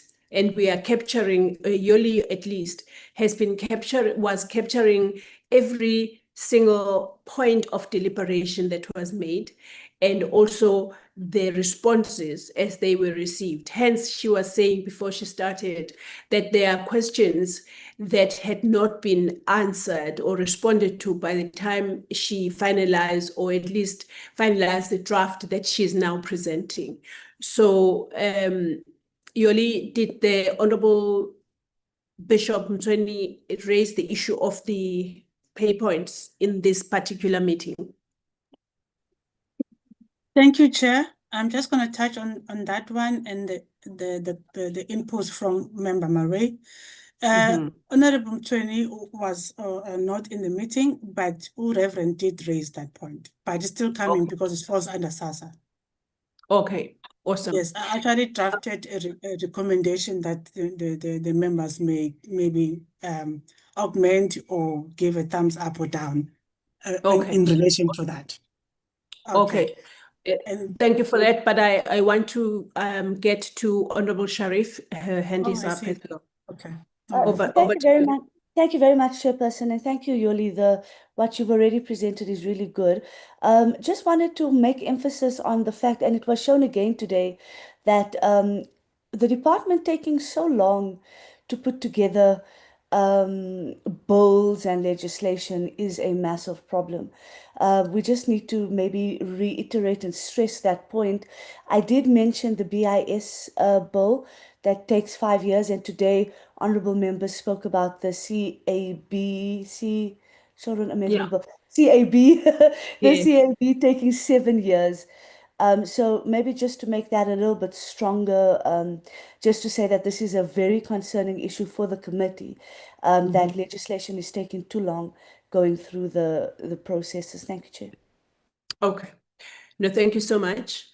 Go ahead, Yoli. Thank you, Chair. I think I'm still flighting. Ne? Can you see it here, Member Sharif? Oh, no. Sorry. Before you go ahead, you wanted, Honorable Ramaila, you wanted to be guided by me about the issue of the questions, of the responses that have not been received by now from the department. Did you have any let me say, proposal on that? Because it's very critical for us to go to the House and debate on this APPs on the basis of what decisions we will take in this meeting with regards to responses to questions that are not available by the time, let me say, within inverted commas, by the time we go to print, as it were, but by the time we discuss the APP. Over to you, Honorable Ramaila.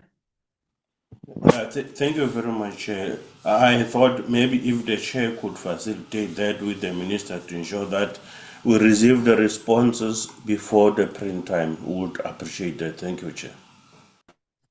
Before there? Chair, we received the response before we finalize the report for debate in the House. Okay. By implication, Honorable Ramaila, I'm so sorry for the toing and froing in the meeting. Are you saying that there is a chance that we may not adopt this report pending the reception of the answers to the question? Because also just bringing it in so that we all know, the Honorable House Chair of committees sent an email out to chairpersons to say at least 48 hours before the debating, the reports must be ATC'd. I want all this information to pile in members so that whatever we decide with all those in mind. Because Lindiwe, we debate our budget debate is on the 19th, right? Yes, Chair. Okay. And you have heard that the honorable members are saying that we do have to have those questions. There is no way that we are going to be debating on the hanging questions that we're not responding, because we want to debate on what the department has said in response to our questions, because otherwise those things have not happened, or whatever it is that the members had raised, they have not been responded to. Do you have a procedural guidance that you can give to the members? Because that's really what Honorable Ramaila said. Can the committee be guided on this issue? Thank you very much, Chair. As part of correspondence from Mr. Frolik, that all our reports should be published 48 hours prior debate. Maybe Yoli can assist us how critical the questions are, or there are two things that the committee can do. Is to say we adopt the report in principle until the responses incorporated to the report. Or else, if that's the case, and then you only can highlight the responses, or we can have another meeting just to adopt the report with amendments. So, Chair, I submitted the questions on the 2nd of May, which is 3 days after the meeting. So I'll also make a follow-up, and then maybe you can assist which area of questions that were not responded to. But the committee, in principle, they can adopt with amendments, and then when Yoli has augmented amendments, can just highlight which areas of responses she has incorporated to the report to avoid to have another meeting. Thanks, Jen. Thank you. Honorable members, I'm not trying to delay this meeting, but I'm trying for us to do things in the right way. There are two options that I totally agree with that Lindy has put before us. And the first one being that we take into consideration the fact that there are questions that have not been responded to. And so we say we adopt the report in principle pending the finalization of the report with the answers that would come from the minister. The second one is that of not adopting the report until the questions have been, responded to and are incorporated into the report, and then the honorable members would come back and say, we now have the responses to our questions, which are pertinent to us actually owning this report of the APP. And then of course Lindy just said that she submitted the questions on the 2nd of May, which was 2 days after the meeting of the APPs being presented to us. And so that is the scenario we have, honorable members. Yoli did tell us upfront that there were questions that have not been responded to. And so I see that the Honorable Ramaila has his hand up. Over to you, sir. Thank you. Honorable Makhato is coming back. Okay, Sorry, all right. Sorry, Ramaila, Makhato is coming. So you want to speak before Honorable Ramaila? No, Ramaila, let Ramaila speak, then I will follow. Okay. Honorable Ramaila? Sorry Thank about you that. All right, no, thank you once more, Chair. I appreciate the guidance. I think let's go with the first option. Let's adopt the report in principle. Later on, as they finalize, they will incorporate the responses. I think that would be fair to the committee as well. Thank you, Chair. Okay. Thank you so much. Honorable Makhato? Thank you very much, Chairperson. I also support Ramaila with the method of number 1. So let's take it as it is, and in future things will be okay. Okay. Thank you, Honorable Makhato. Honorable Kwabaza? Chairperson, siwumkhonto wesilwa azile ukuzodlala as umkhonto wesizwe. Okay. Azile ukuzodlala, i-department must give us ama-answers alezi zinto esizidingayo, because asikwazi thina ukuqhubeka sephambili, kukhona izinto that are hanging. As umkhonto wesizwe, we don't adopt this. Thank you, Honorable Kwabaza. Any other hand from the members? No, no other hand. Honorable members, I just want to also highlight the fact that I don't think any of us, any of the members of this committee, multi-party committee, have come here to play, like the Honorable Gobaza is saying. All we are trying to do is to do our work in such a way that we get all the information that we want, and we also don't let processes of parliament be hampered by issues that arise in the committee. Hence, we have raised this issue. I have noted that the Umkhonto weSizwe Party are saying they will not go with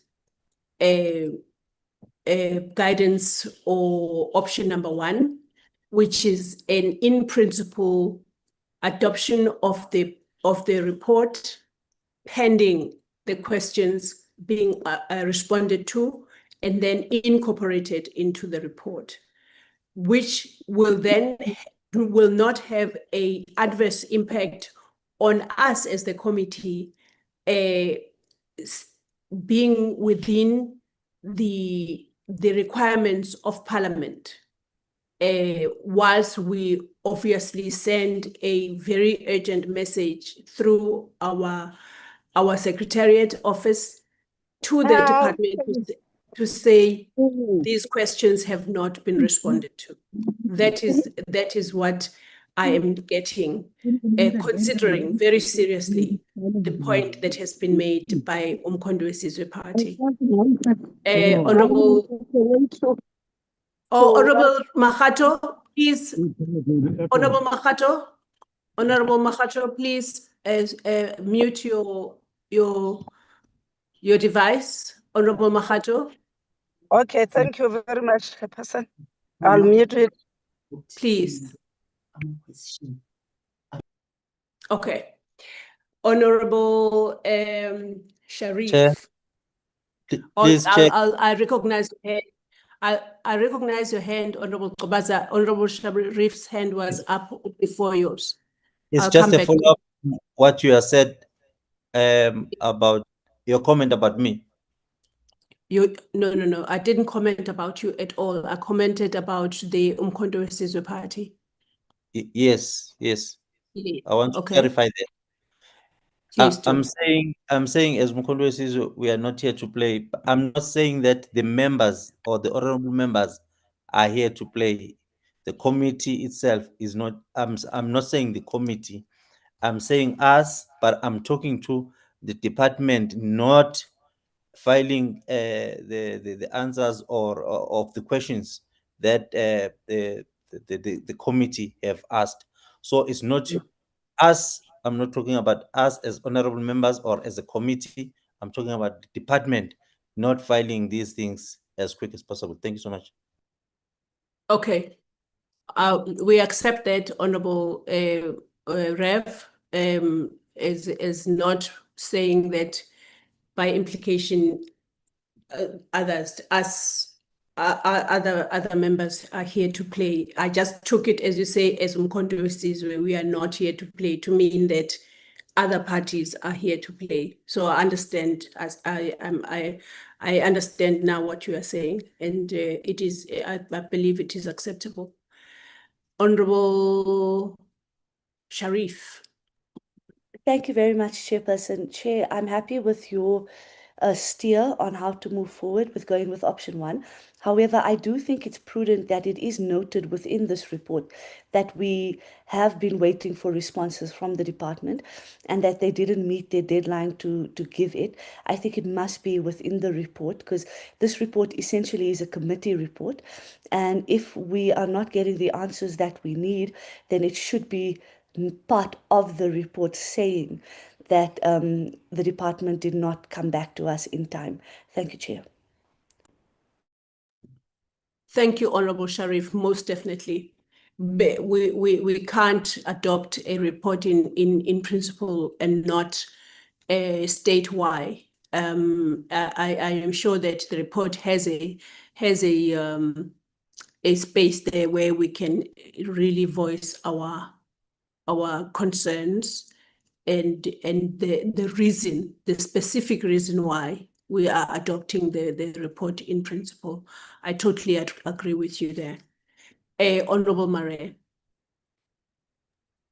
Thank you. Thank you so much, Chairperson. Chairperson, I agree with Member Sharif is that we had been asking, sorry, the department a lot of times questions, and then the department does not come back to us. And when they do report within the portfolio, they just gave a vague answer. So I also want to agree with you, Chairperson, by saying, okay, let us accept this report. We wait for the responses and then we add it to the report when it comes through. But we must make it clear to the department, this thing that they don't answer us, it's an old thing and they're not doing justice to our portfolio, and we're not going to accept that, Chairperson. Thank you. Okay. Point very, very well taken, and and also, I mean, I'm taking these points with very clear realization, or with the very clear recognition of the committee's frustration, to put it mildly, with what is going on. So we have to put that forward. The Honorable Minister has to know that these things cannot be allowed to happen going forward. And so I appreciate members saying that we can take option one, and with very, very clear and firm comment or remark that this cannot be allowed to continue. It cannot, because here we are having a report that has questions that have not been answered by the same members that are now being very lenient, if you like, to say, for purpose to make sure that the processes of Parliament are adhered to, we will, in principle, adopt the report. Go ahead, Yoli.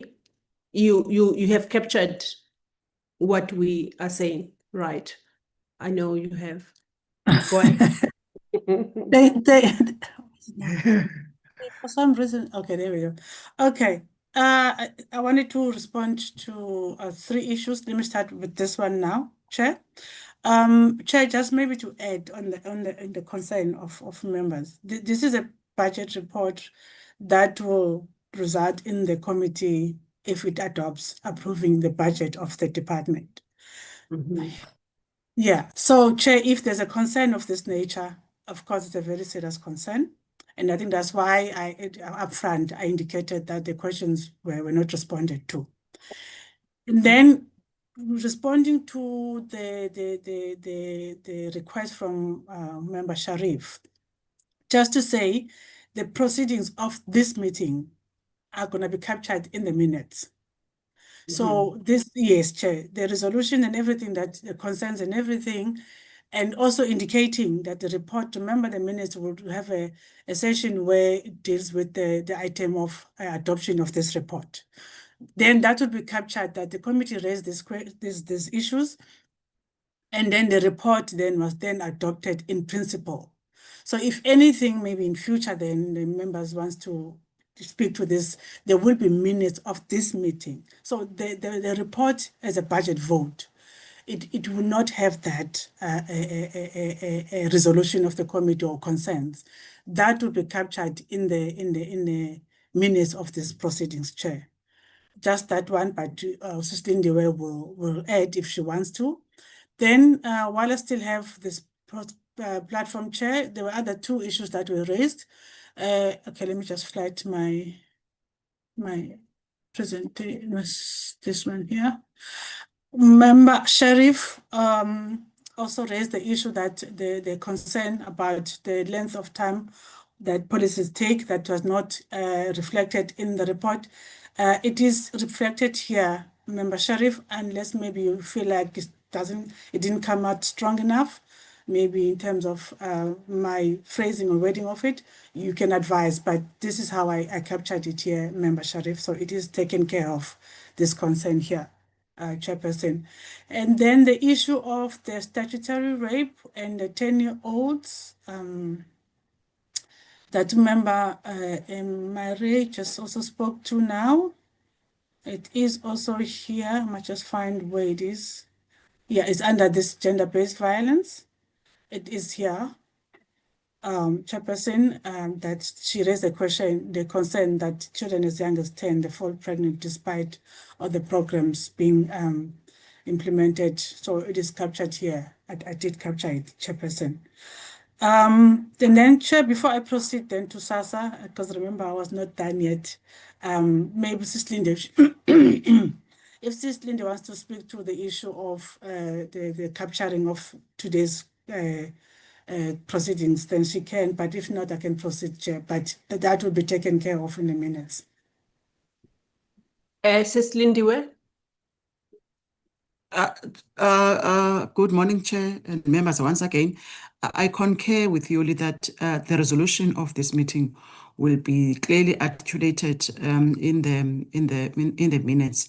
What I'll also advise the chairperson to do after this meeting, we write a letter on behalf of this committee to express the frustration from the committee for department's failure to submit the required responses on time.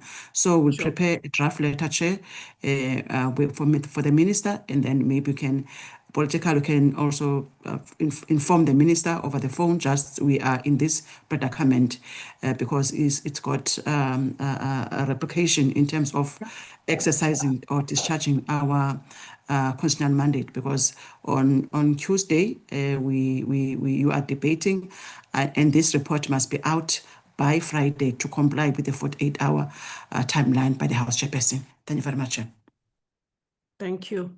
I will do that as well, as you advise, Lindiwe. It's very, very, I mean, it's like saying you are passing a student with some information pending in their answers that they were supposed to give for them to get to the next grade. That's how seriously I'm taking it. But go ahead. There's a lot of noise here in Parliament, colleagues. I hope you can't hear it. So please go ahead, Yoli. Thank you, Chairperson. Chair, then I'm going to proceed to SASA. Okay, in relation to property costs, the committee noted that the property costs account for the highest budget allocation, which is 19%, compared to other budget for goods and services items. It wanted to know what is entailed under property cost. SASA reported that the property costs amount to 740 million. This figure is made up of several components: the cleaning services accounting for 182 million, municipal services for 96 million, and security services for 462 million budget allocation. In relation to closure of pay points, the committee reiterated its concern that the closure of pay points did not consider the impact it will have on rural economy and township economy. In terms of the use of kiosks, the committee wanted to know the number of social grants applications that were processed through kiosks. With regard to biometric rollout, the committee wanted to know how SASA is assisting beneficiaries, especially older persons who are not technologically literate or do not have access to technology. Exclusion of children under 2 years old, the committee noted that the target to reach children under 2 years who are excluded from the social assistance program is not included in the annual performance plan, despite it being in the 5-year strategic plan. It wanted to know the reason for that. The staff capacity, the committee wanted to know what SASA is doing to address the shortage of frontline officials. On quality performance information, the committee noted that SASA's quality performance is constrained by dominance of output-based indicators, such as the number of grants processed and system enhancements, with insufficient focus on outcome-level measures. The limited inclusion of indicators tracking poverty reduction and improvement in beneficiary livelihood livelihoods weakens the APP's ability to assess developmental impact. It is therefore recommended that SASA strengthens its performance information by incorporating measurable outcome-based indicators that assess the socio-economic effects of its intervention. Maybe Chair, just there, I can just proceed to NDA, then we can deal with both entities together. With relation to the NDA, in terms of the board fees, with the NDA operating without a board since the end of the term of the previous board, the committee wanted to know what has happened to the allocated funds for the board. The role of the NDA in poverty eradication. The committee raised a serious concern that the NDA's APP is not aligned to poverty eradication. The role and the value of the NDA in poverty eradication is not clearly expressed in the APP. It reiterated its concern that the NDA continues to be underfunded, despite the critical role it plays in poverty eradication as per its legislative mandate.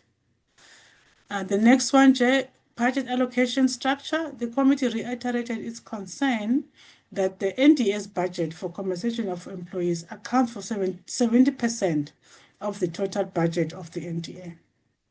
And then budget allocation for civil society organizations. The committee also raised a concern that with approximately 28 people living in poverty, the agency only allocated 6.5 million for CSO funding. Sorry, Yoli.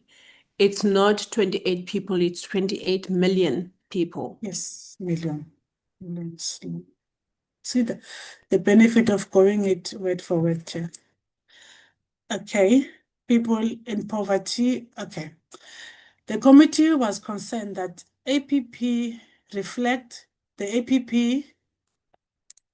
reflects limited financial resources for the NDA and a heavy reliance on external partnerships and donor funding. It also reflects ambitious targets such as supporting 800 CSOs without clearly demonstrating that sufficient and sustainable funding is secured. While the APP includes efforts to mobilize additional resources, including approximately 40 million through partnerships, this introduces a degree of uncertainty and implementation risk, as such funding is not guaranteed. When it comes to research outcomes, the committee wanted to know the specific outcomes of the evaluation studies on the NDA programs.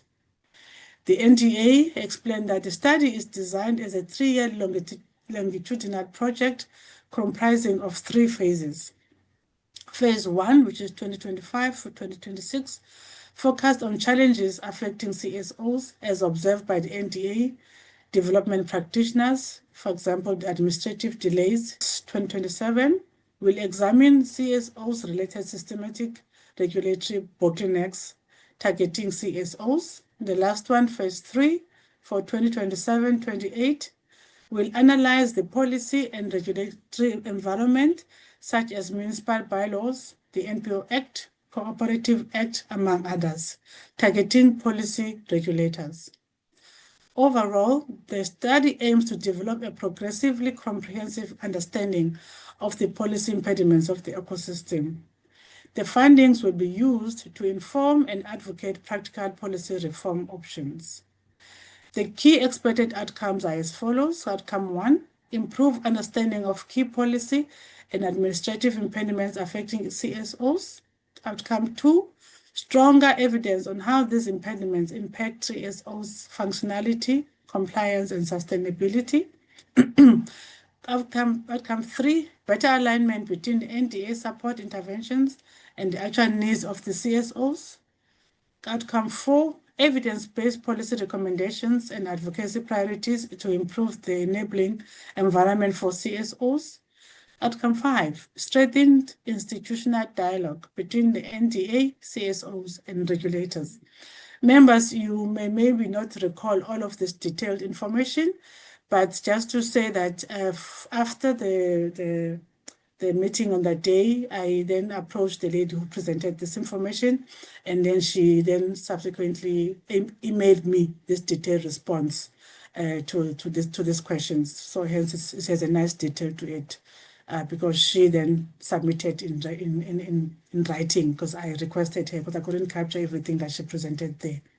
Chair, this is what I managed to capture as far as deliberations on the two entities. Chair, maybe I can still continue to recommendations, then members can have a holistic input on this, but you then can advise, Chair. Yes, please, go ahead. Yes, Chair, thank you. Chair, just to explain to members that I draft these recommendations, but I'm merely drafting based on my analysis of the inputs that you made. Then I come up with these recommendations, but ultimately it is the committee that approve them or add or decide to take out, but it is recommendations of the committee. I'm just assisting in terms of my analysis of the inputs that were made by the committee. Then I draft them. The first one, the minister should ensure that the department within the 2026-2027 financial year works with National Treasury to explore and come up with an interim income support for the beneficiaries of the SASA grant, should the grant not be extended beyond March 2027. As confirmed by 2026 SONA, the SRD has been an essential source of income and consequently a critical poverty eradication mechanism. It is thus very important to ensure that vulnerable households are not left with no income support post-March 2027. The second one, the minister should ensure that the department and the Central Drug Authority within the 2026-2027 financial year develop transparent budget allocation, expenditure, and accountability frameworks. They should also make sure that the financial statements are audited both by the DSD, Internal Audit Committee, and the Auditor General South Africa. The 2026-2027 annual report of the NCDA should therefore reflect, I think I should say should reflect audited financial statements and reports. So the upcoming one, the annual report. The minister should ensure that the departments make sure that its annual reports are of good quality before they are published and submitted to Parliament. With relation to SASA, the minister should ensure that within the 2026-27 financial year, SASA develops the alternative service delivery model aimed at addressing the impact of the closure of the pay points in rural areas. These should be reflected in the 2027-2028 annual performance plan. Maybe just to go back to the explanation that the chairperson had given on this issue, that there was an undertaking that was presented to this committee by the minister that is even reflected in the annual report, in the APP of SASA, actually last year's APP and this current financial year APP, that she had instructed SASA to develop these alternative service delivery models. However, Chair, they are not reflected in the APP in terms of to make a target on this. Hence, I made this as a recommendation that with the coming APP, then there should be a reflection on this target to try and address then the concern that this committee has raised on a number of occasions, and actually made a recommendation on it. So that's what I was referring to when I replied to Honorable Twabaza's concern, Chair. This is how I took care of that concern. Yes, okay. I will respond at the end. Just go ahead. Thanks. Yes, Chair. Yes, Chair. Then the next one, the minister should ensure that SASA reinstates in its 2027-28 annual performance plan the target to reach children under 2 years old to access children's grant. The target is part of its 5-year strategic plan. Inclusion of this target enables tracking and reporting on these children, as well as SASA's performance on achieving this target. Also, the country has high levels of child malnutrition and stunting among children in this age cohort. It is critical that these children are reached. On the National Development Agency, Chair, I managed to capture this one. because the main concern of the committee was just basically the role and the relevance of the NDA. The minister should ensure that within the 2026-2027 financial year, the department finalizes the review of the National Development Agency and submit the outcomes of the review to the Portfolio Committee of Social Development, because that's what the minister reported and actually requested the committee to give some time for the department to conduct this review. So that's the end, Chairperson, of my presentation. Then I can take inputs, Chair. Thank you. From SASA's deliberation all the way down to NDA, Chair. Thank you. Okay, thank you so much, Yoli, for that. The members can then respond to these recommendations, which I personally agree with them. And of course, what you said, Yoli, I think the members will deliberate on just now. Honorable Sharif. Thank you very much, Chairperson. I just wanted to add, because I see that Yoli did correctly capture the biometric rollout and the questions that I asked around how do you ensure that people are not excluded and have access to the technology. Chairperson, I'm sure I'm not the only member on this committee that have received a lot of issues about SASA grant recipients not being paid their grants this month. It seems a little bit more than usual. And a lot of the issues are around the biometrics, the life certificate, the verification, and the black cards. And I'm not sure how Yoli can word that, but it is a massive concern when it comes to SASA. Yes, I agree we should move towards technology, but it doesn't seem like SASA is doing it in a way that is beneficial to the beneficiaries. And so you'll please guide me whether that goes down to recommendations or if that is part of observations, because I think we must speak more about how so many grant recipients are being left behind, given the changes around the biometrics and the life certificate and so on and so forth. Next, Chairperson, in terms of the long queues, I raised that as well at branch offices, SASA offices. And I think, it's still a major concern. And even though SASA was like, they didn't take it as seriously as I would hope they would. I think it's also important to note it here that it's really unacceptable, and Chairperson, it's heartbreaking when I get an older person phone me and say, I wait in the line from 4 a.m. in the morning. It's cold, it's raining, the weather is so bad. And it breaks my heart to think that an older person will have to wait in line at SASA at 4 a.m. in the morning and hope that they get assistance.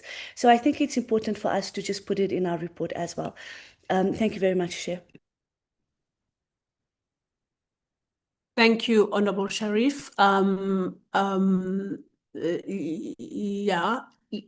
for that addition to the recommendations. Is how you put it a recommendation or a concern that you would like it to be? Oh, okay, it's already there.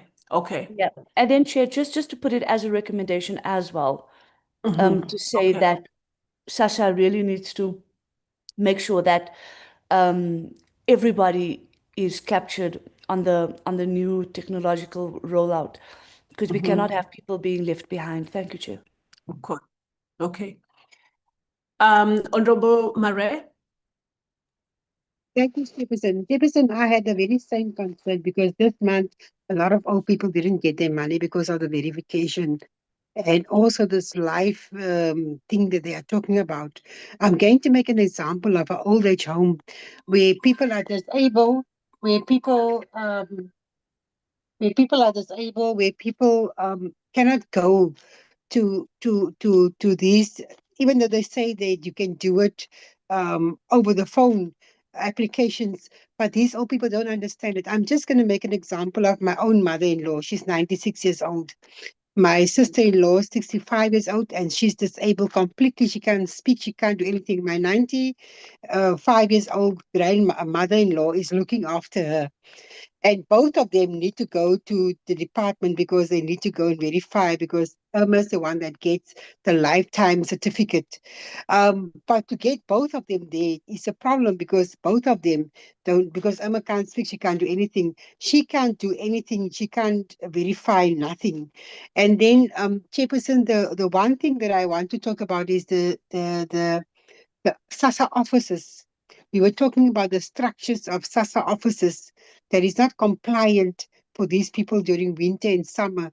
And then also for the disabled people. I saw it with the disabled people there.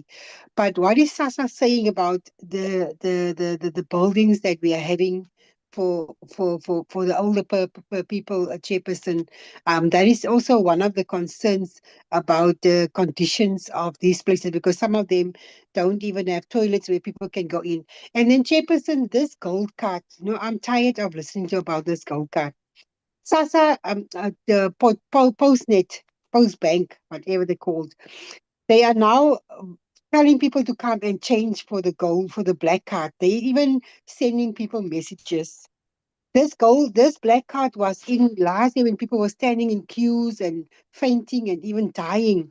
Why is SASA still going back to the post office, and why are they still introducing this new black cards? It's blowing my mind, because Postbank is not really operating properly. There's no offices. People can't go there when they have problems. Like, I have one person, I sent 10 times to SASA's people to say, this guy is struggling with this the black card.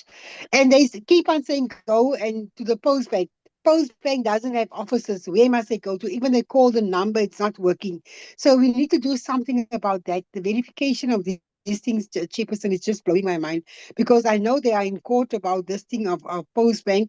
They didn't come back to say how far is the process of this Postbank, but they are still encouraging people to bring these black cards. So it's just a concern for me, Chairperson. Thank you. Thank you, Honorable Mare. I just want, for purposes of capturing the recommendations and finalizing the report, for us to try and separate issues that we are generally having problems with, so that I'm just sitting in the shoes of Yoli and not knowing how to then incorporate all these very highly valid concerns of the members, but having not been deliberated upon during this meeting that we had to finalize this APP. So, because the issue, like you are saying, Honorable Mare, the issue of Postbank and SASA is before the courts in South Africa, and Postbank is like any other bank at the moment, at least. It's like any other bank that people bank with. And this issue of them not having identifiable offices where people can walk into a Postbank office is a huge issue. I know that they are taking care of it by referring people to retailers and even to the post office at some stage, I believe. But it's a huge thing, and we need to address it. But I am saying, let us make sure that it doesn't come up as recommendations that transpired as the result of this meeting. I don't know if you are getting me, if I'm making sense at all. I see that there was a Zoom user who is a Zoom user, Good morning, Chair. It's MP Peters. I just wanted to, yeah, I just wanted to reiterate, and I take note of what you just explained. But I think just to give context to what happens at the SASA offices, I did a oversight the other day, and there's two informal settlements at the outskirts of Park. And if you then take the two informal settlements and Park, it is a population of about 70,000 people. But there is only one administrator that deals with the residents, and that can surely not be good enough. So definitely they need to look at the resources. So I just wanted to reiterate that the resources are critical, and then it obviously speaks to your old people standing in lines from 4, 5 o'clock in the morning. Thank you, Chair. Thank you, Honorable Peters. I can really sense the how this.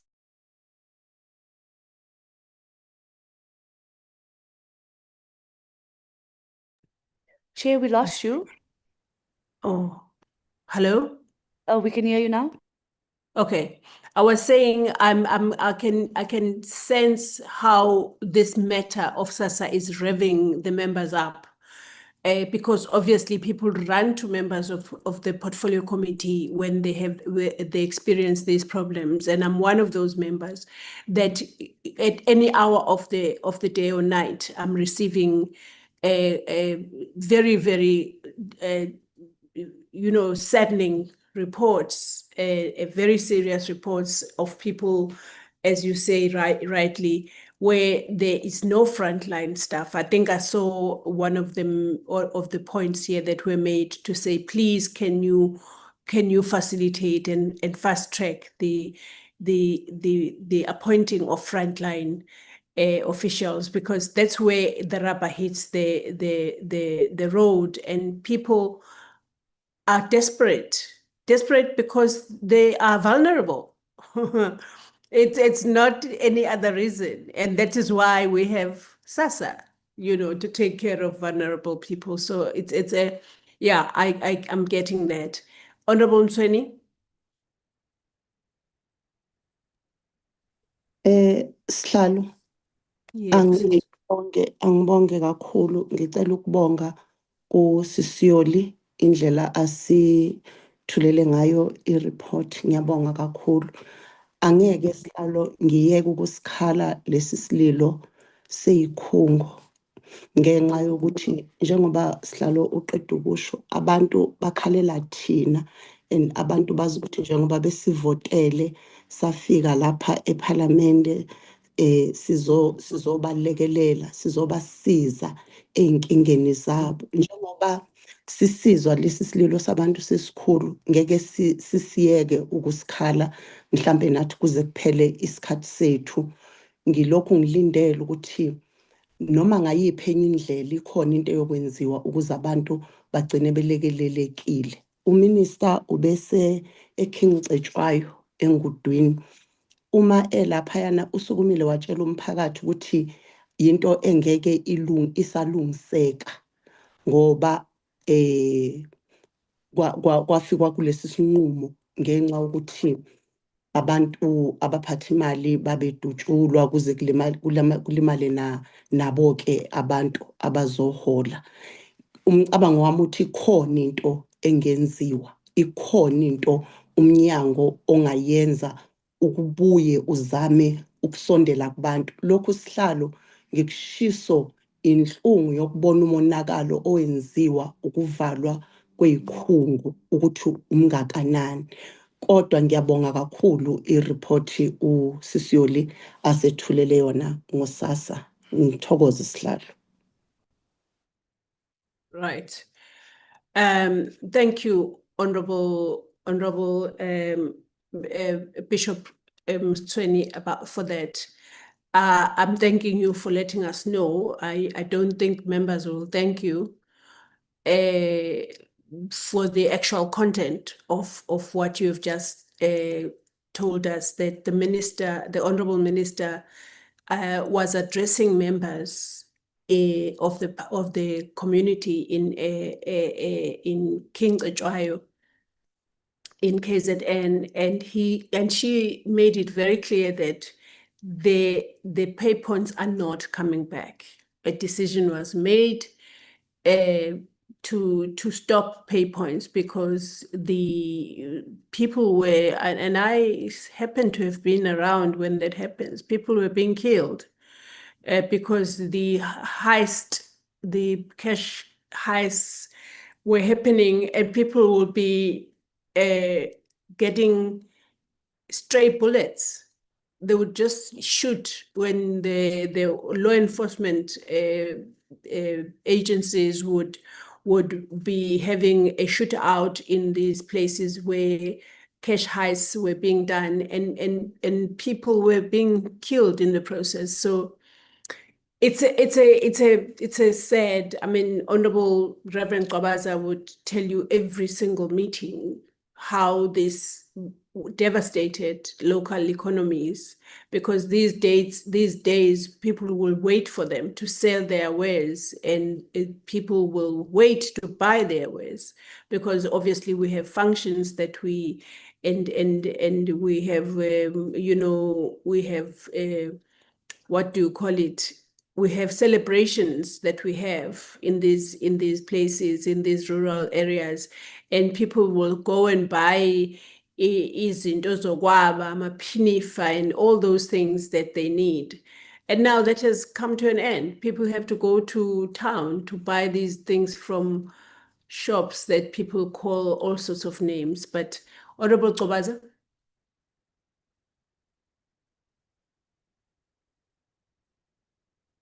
Thank you so much, Honorable Chair. Honorable Chair, I don't know. Thank you so much, Honorable Chair. Honorable Chair, we are in the dilemma in terms of SASA and the Post Bank. And that meeting that we said, I did ask a question to say, does a SASA official allowed to tell a beneficiary to say, go to that particular bank and open a bank account there? And yes, it is true that I did get an answer to say no, people are officials are not allowed to do that because they are not financial advisors. And my recommendation is that because we are in trouble of getting the money to the people, and we are in trouble of these gold cards needs to be changed to be black cards. And we have a challenge of two government entities fighting over their agreements on on how it must be done. So to make sure that people that are in gold and need to be changed and to black, a recommendation there is that Post Bank should have a table or someone in SASA offices so that people can get there quicker if ever there are no post office that they are able to get to. But in SASA offices, you should get a Post Bank table to say, to assist these people as quick as possible in terms of the black card, and people are able to get their money, because the more they are fighting, the more our people are suffering, and nobody's thinking of that. I think it's just fighting, and people are suffering on one side. So if that could happen, I'll really appreciate that, Honorable Chair. Thank you so much. Thank you, Honorable Qobaza. I take that point. Unfortunately, I'm not SASA or Post Bank, but I don't know if, as you say rightly, these matters are in court. So I don't know if people that are taking one another to court could still then say, oh, please, can you just give me a desk or two in your offices so that I can change cards from this one to that one. But it is taken rightly, because we are actually, as members of this portfolio committee, and I know other members in other portfolio committees as well, are just like having our hands in the air to say, how do these people get helped? Because when you get someone who says, I am bedridden, I need my card to be changed. Of course, SASA offers home visits, but SASA is not Postbank. So yes, the situation is not, and people say, I get money from SASA, I don't get money from Postbank. So SASA must take care of me getting my money. And you would understand it from, as a lay person, to say, I don't care where the money is. I want it to come, I want the card to come to me at home, because SASA's policy has that policy provision that if I am bedridden, if I'm over the age of 75, if I'm frail, if I'm this, if I'm the other, SASA will come to me at home. That's it. Honorable members, may I please remind us that we still have the UK report also in 2 sets of minutes. I'm not saying we must now dilute our efforts to make sure that this report is as solid as possible, because obviously it's going in on our names to say you are the ones that adopted this report. So please go ahead, Yoli. Thank you, Chair. Yes, Chair, you are very right about the discussions that just ensued now. It's just a reflection, members, on their daily experiences with SASA, but that's not what was deliberated in the meeting on the APP. So I'm only able to capture and then and make where necessary amendments as far as they add to what was discussed in the meeting. Yes, hence those areas I just highlighted in, so that I can write them accurately when I've applied my mind. But the other discussion that just happened now, Chair, I think we will try and just, like I said, capture in a minute of today's meeting. So that discussion will be reflected there, Chairperson. So, and then on the issue of Umama Mthweni about into yezikhungo, ma ndenze ngithatha isiXhosa ke mina ke i-recommendation endiyenzileyo mama ngalento yakho kudala uyitsho ilena ukuthi xa unyaka lo ozayo kwi-APP yabo kuba bayifakanga kulona unyaka lo nyaka ozayo i-APP yakwa-SASA kufuneke ifake loo nto. So kulo nyaka to make sure ukuthi bayayidevelopa ezinto uminister wayithe kufuneke zenziwe. Kwenziwe ezinye indlela zokuhlangabezana nale ngxaki yoba abantu abakwi-rural areas baba-affectwa into ye-pay points. So ndifake apha ke mama as a recommendation enzela uba xa inyaka ozayo 2027, 2028 funeke as a committee siyijonge uba ikhona na i-targets on this instruction which uminister athi ubanike yona. So just to maybe say what I just explained to Mama Mthweni, basically I was talking to this recommendation that I just made, Chairperson, that in the next year, this committee is making a recommendation that APP should reflect this instruction from the minister. I wanted to post it here, Chair, directly from the APP. This is the APP that is currently before us, Chair. And in this APP, this is what now is reported there by the minister in her opening remark, what do you call this remarks? Forward or something, but the statement from the executive. It says here, we are also working better to assist those who need in-person support service at SASA local offices, including clients with critical situations as part of our efforts to improve customer experience. Since the closure of pay points in 2024, I have directed SASA's Chief Executive Officer to fast-track the alternative payment solutions, which should not only be accessible to all beneficiaries, especially those living in remote areas where there's currently no national payment system footprint, but also be affordable. So this what the report that is before us that this committee will have to adopt through the budget vote report, what the minister is reporting to this committee. So hence then, Chairperson, I then formulated a recommendation, based on that, because I noticed that even last year, this was reported in the statements of the minister.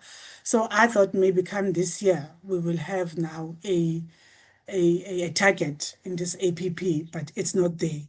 So hence, Chairperson, I then specifically in my drafting of the recommendations, I then included the Chairperson.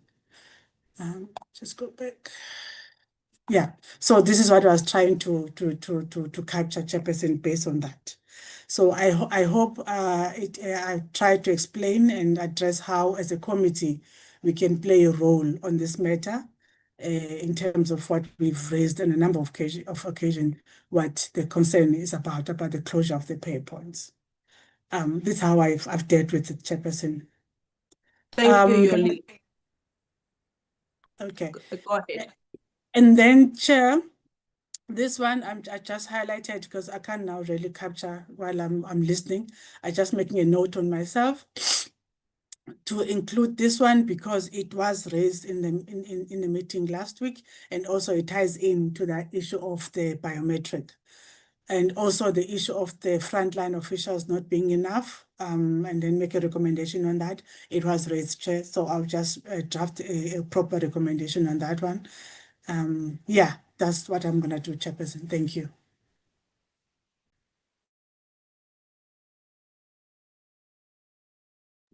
Thank you so much for that. So are all the recommendations in now? We have all raised our issues in as far as the recommendations that we would like to see in this report.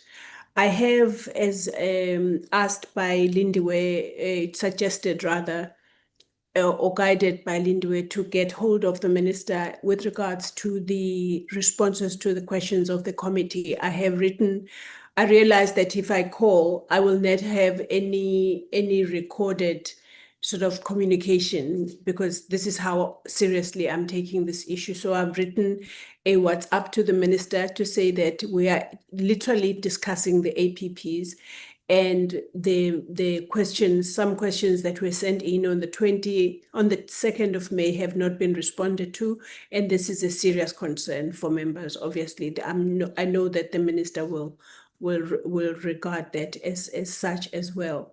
And then I know that she will then respond. And I asked her to please just chivvy up the people in the department that are supposed to respond to these questions to come back, because a question without an answer cannot be turned into a report, as it were. Okay, Honorable Kobaza. Thank you, Chair. Just checking if ever the recommendation that in terms of Post Bank having those people to assist beneficiaries in the offices or in whatever in Bizo that have been done by SASA and all of that, so that it will be quicker in terms of the gold card to black card.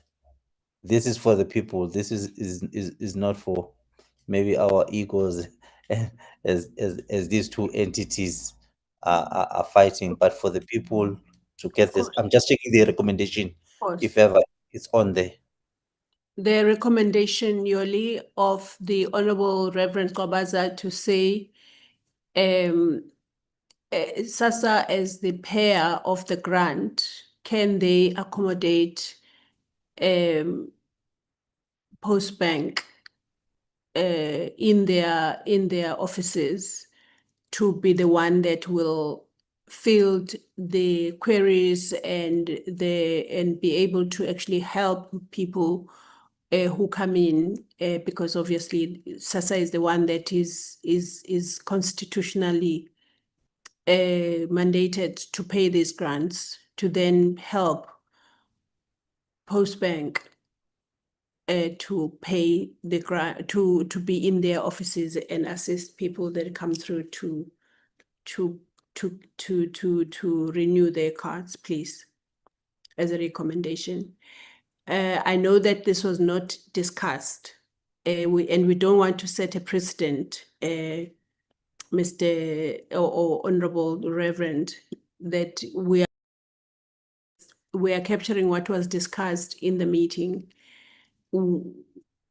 Other recommendations that we have can be done in other ways that we have as members, such as asking SASA that question through the minister, obviously, and say, we have a situation here. Can the minister facilitate a situation where people that have problems with their cards of Postbank, if they can be helped at SASA offices, because SASA is the one mandated to pay grants, as it were.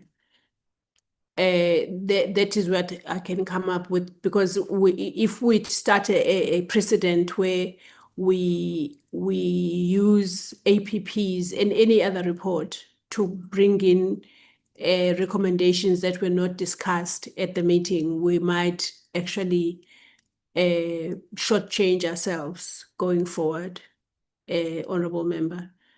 But I can be guided on that, Yoli. Chair, yes, you are right, Chairperson. It will be difficult for this report to have that recommendation. One, you've already alluded to the fact that there are court processes on this matter that are currently undergoing. Secondly, Chair, I'm not really up to date with it, but we have a situation where SASA and DSD divorced themselves from the Postbank. Members, you remember, what transpired last year.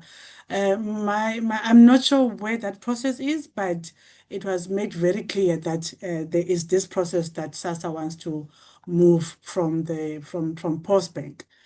And as such, it would really be difficult to have a recommendation of that nature in this budget report, because this report is dealing with the APPs that was formally tabled in Parliament. And the issue of Postbank and SASA is only coming forth here in these proceedings. So, as I said earlier, what is being discussed by members here, which was not part of the deliberations on the APP as they were presented by the department and its entities, that this whole discussion will be reflected in the minutes. Where I'm making amendments or additions to my report is when the members are raising an issue that was discussed there, and they just want to amplify it, and then maybe make a recommendation, or my phrasing was not really capturing it. Then I can make that amendment, Chair. But things that are completely new, that are coming as we're discussing this, it will be difficult to include them in the budget vote report, Chairperson. But particularly the issue of Postbank and SASA, Chair, it's a different matter, yeah, on its own. Okay. I see Sis Linda's hand is up. Okay, go ahead, Lindy. Thank you very much, Chair. I just want to articulate or to confirm or concur what Yoli has just alluded to. I think, Chair, it is not our first encounter where a matter that was not discussed, some members of the view it should be part of the report. I think there was a ruling to say that discussion in a report, it should be observations, findings, or recommendation made on what transpired during what was presented and what is in the APP. Nothing prohibits members, if they have a view that a certain aspect in the department's mandate should be monitor or an oversight should be conducted in that particular aspect of their work. Chair, it's safe to say that we also receive an invitation from the Portfolio Committee on Communications for 23rd of June, where they want us and them to have a joint meeting to receive a presentation from DSD and SASA on the progress made in relation to the swapping of the SASA card. So I remember, Chair, I think it was last year, where we would have joint meetings to monitor the progress made in terms of the swapping of SASA card. So as a continuity to exercise that role, there is that invitation from the PC on communication. And maybe, Chair, other matters members can sponsor to the committee that we need to have a briefing on that particular issue. They feel that it's important for this committee to exercise oversight over. Thank you, Chair. Okay, thank you so much for that. It might help us to even advance this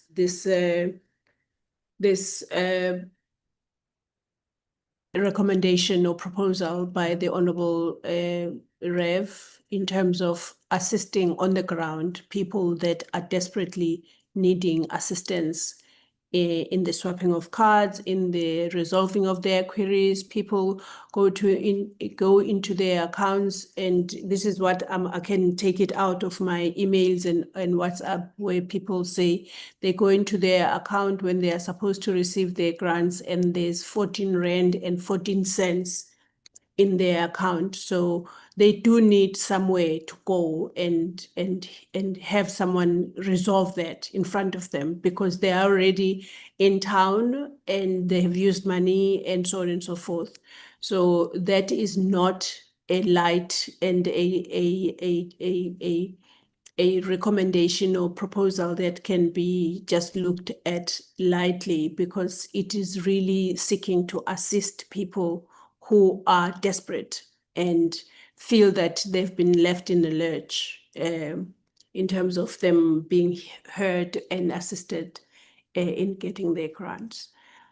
Honorable members, so that would be my response to you, Honorable Kobaza, what Lindiwe and Yoli have said, in response to your request, that let us take it to that meeting of the 23rd of June and make it a recommendation and a proposal. Like you said, it's not about us, it's about the people on the ground who literally need this help. Yoli Sakanye? No, please conclude this matter, Chair. I just remembered I didn't respond to Mama Marie about the issue about the accessibility of such offices. Yeah, I want to end this report, so please go ahead. Yes, Chair. No, I just wanted to say that I'm just reminded by Mrs. Lindy when she just informed the committee of this upcoming meeting, that we have a meeting scheduled with the Department of Public Works and Infrastructure that would look at the issues of buildings and all that for SASA. So that can also be raised in that meeting, Chair. That's just that. Okay. Thank you so much. Honorable Mare, there is your opportunity to raise this very important accessibility of SASA offices to people with disabilities, and which are falling within the grant type of SASA, persons with disabilities, accessibility and being closer to the communities where SASA is serving the people as such. And I think that is the reason why we have that meeting in the first place. Yoli, are you now at what point? Are you at a point where members should consider adopting this in principle report, or consider adopting in principle the report you've made to us? That's correct, Chair. That's Okay. correct. Honorable members, I would like to place this report, as we have agreed, that we are adopting it in principle with the proviso that we will receive the answers, and the answers will be incorporated into the report, and then a final report will then be shared with the members, for the members to own this report as a true reflection of the discussions that ensued when we met to receive the briefing on the APPs of the department and its entities. So may I please have a member of this committee adopt this report? Honorable Stanley Ramaila. Thank you, Chair. Hey, first time I hear you calling me Stanley. I'll call you Bridget next time. I hereby move for the I hereby move for adoption, Chair. Okay, thank you. Yeah, you can call me Bridget anytime. Thank you, Honorable Ramaila, for adopting this report in principle. Any seconder?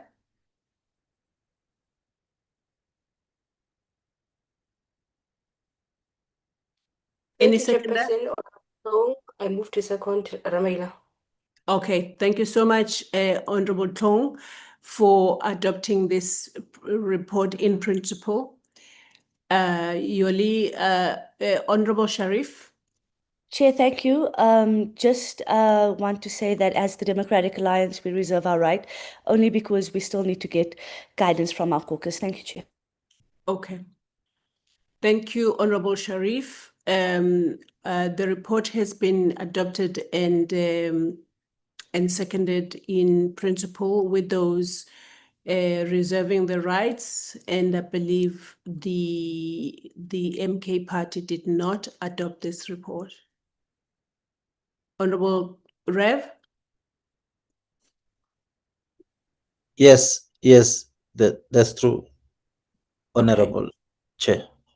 Okay, thank you, Honorable Reverend Kabaza. That brings us to the end of the report on the APPs, which I believe we will be tracking the answers from in terms of the questions that have been asked, and then we will take it from there. Thank you so much, honorable members, for your indulgence and for your understanding and patience with this process. Yoli, we have the report.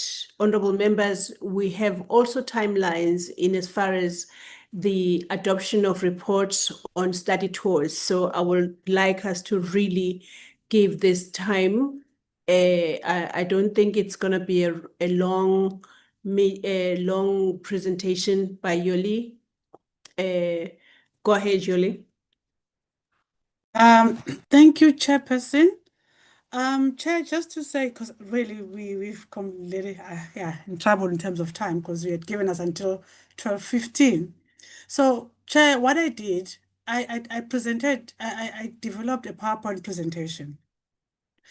And I have also some pages that are at the end of the report where I'm drawing on the lessons learned. Now, Chair, the PowerPoint, I developed it in mind, having in mind the members that didn't manage to join us on the study tour, just to give them, you know, a brief overview of the meetings that we had.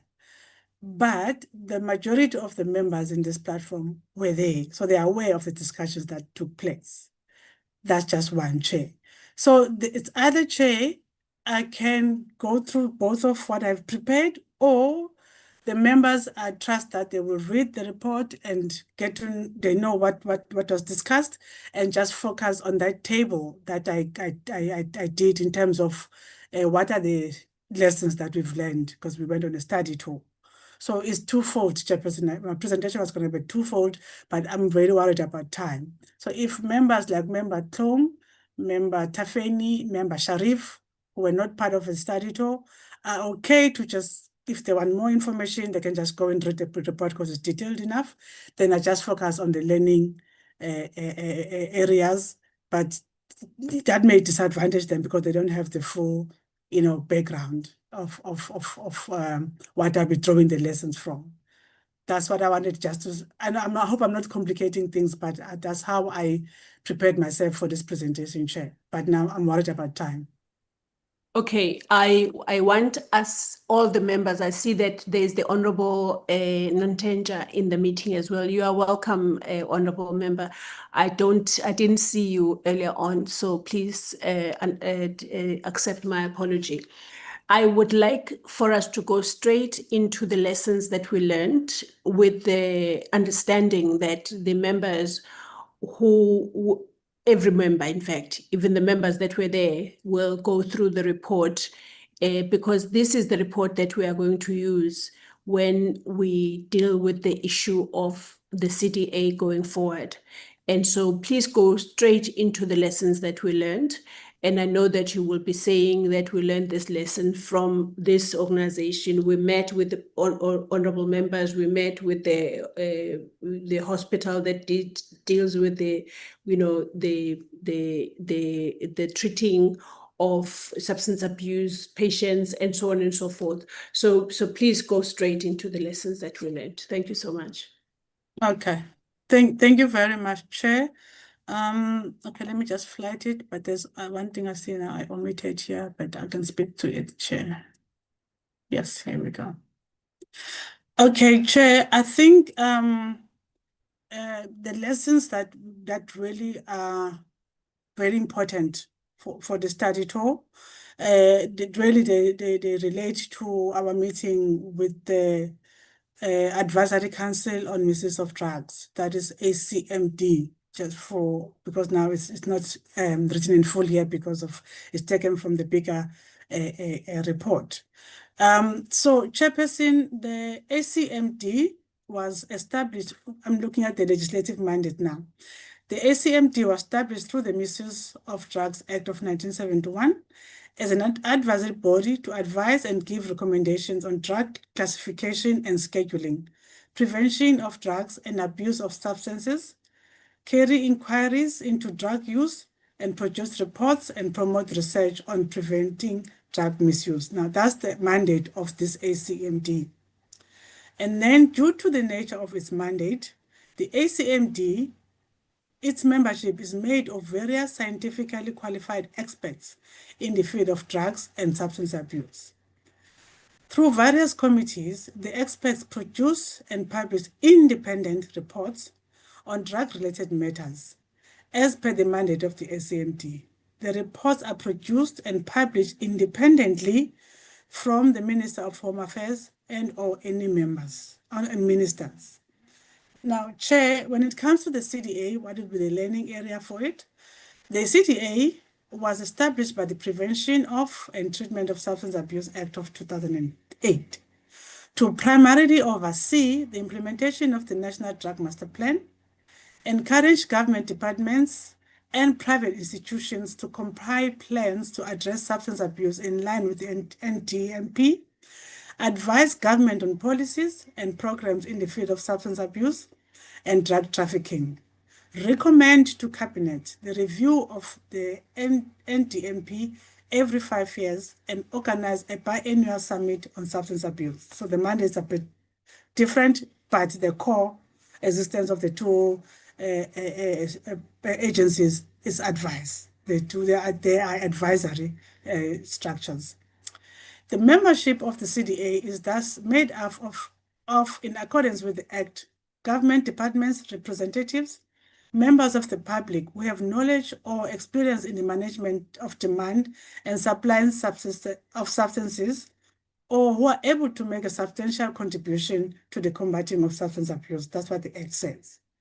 The Act provides that the CDA compiles a report on all its functions and national efforts to reduce demand for, harm caused by, and supply of substances, and submit it to the Minister of Social Development. The Minister then submits the report to Parliament. Thus, the work and reporting of the CDA is not independent from the Minister. The mandate and functions of this ACMD and the CDA are obviously different, but both agencies were established to act as I think to act as statutory advisory bodies. The key learning area for South Africa may need to rethink the requirements, that is the qualification, knowledge and expertise, and the composition of members of the ACMD. There is also a need to rethink the status from that of an advisory body fully dependent on DSD to an independent advisory body. So that's the key difference between the two, Chairperson, which may be a learning area for CDA. Yes, their mandate is slightly different, but both of them advisory bodies. However, the ACMD, it has that independence and autonomy to report on its work.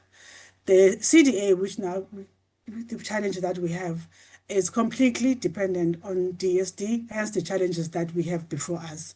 And also that the decision to conduct the study tour was based on. So it goes to the nature of the CDA as a completely dependent advisory body at this moment in time to that of it being independent or semi-independent. Then the other area, Chair, it goes to the issue of governance. The independence of the ACMD is governed through the below governance frameworks. The working protocols emphasizes the independent, high-quality scientific advice to guide policy decisions on the drug misuse and control. The protocol commits parties to work together to reduce drug-related harm, respecting ACMD's independence. It also has the code of practice for scientific advisory. Oh no, it acts according to this. It also acts according to this practice, the code of practice for advisory committees and councils. The ACMD operates under the code of practice, advisory committee, and Nolan principles, maintaining impartiality, integrity, and transparency. This, Chairperson, I reported in detail in the report itself. Then here, the governance framework is a learning area for us here in South Africa. The governance framework for the ACMD may address the current governance challenges faced by the CDA related to its lack of independence or semi-independence, authority and powers due to the implementation challenges of Section 53, subsection 1 of the Prevention of and Treatment of Substance Abuse Act. Similar working protocols and code of practice may need to be adopted between the CDA, DSD, and other role players. When it comes to membership of the ACMD, it's also governed through the Governance Code on Public Appointments. This code sets out the process and principles that should underpin all public appointments made to bodies listed in the Public Appointments Order in Council. The succession plan. The term of the chairperson overlaps with the appointment of the incoming chairperson, who served as a deputy chairperson to ensure continuity of the work. As a learning area for South Africa, as per the provisions of the Prevention of and Treatment of Substance Abuse Act, the CDA is not a public entity or a council. However, with the review and subsequent amendment of the Act, and possible reclassification of the CDA to a public entity, the existing South African regulatory framework governing appointments of statutory bodies will have to be applied. Also, to ensure continuity, it will be critical for the CDA to also adopt a similar approach of a succession plan. When it comes to the budget structure, then in accordance with the Misuse of Drug Act of 1971, ACMD is allocated the budget by the Secretary of State of Home Affairs Department, which in our case is the Minister, with the consent of the Minister for the Civil Service. It accounts annually of its expenses in its annual reports that are posted in its website for transparency. Then as a learning area for the CDA in South Africa, similarly, the CDA is allocated the budget by the Minister of Social Development as per the Prevention of and Treatment of Social Abuse, not development, so treatment of substance abuse.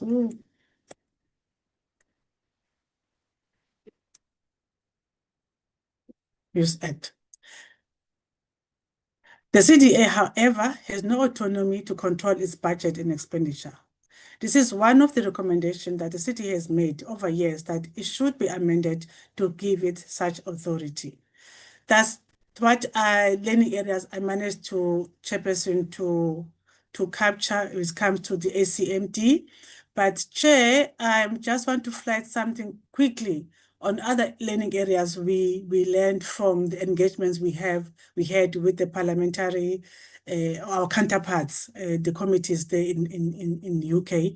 But I forgot to include them in this page that I extracted from my big report. I just want to go through that, Chairperson, quickly. I don't want to waste time.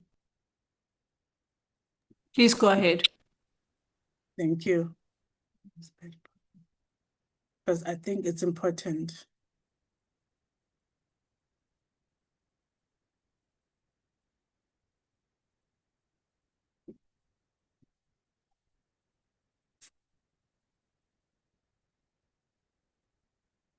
It's here. Okay, there it is.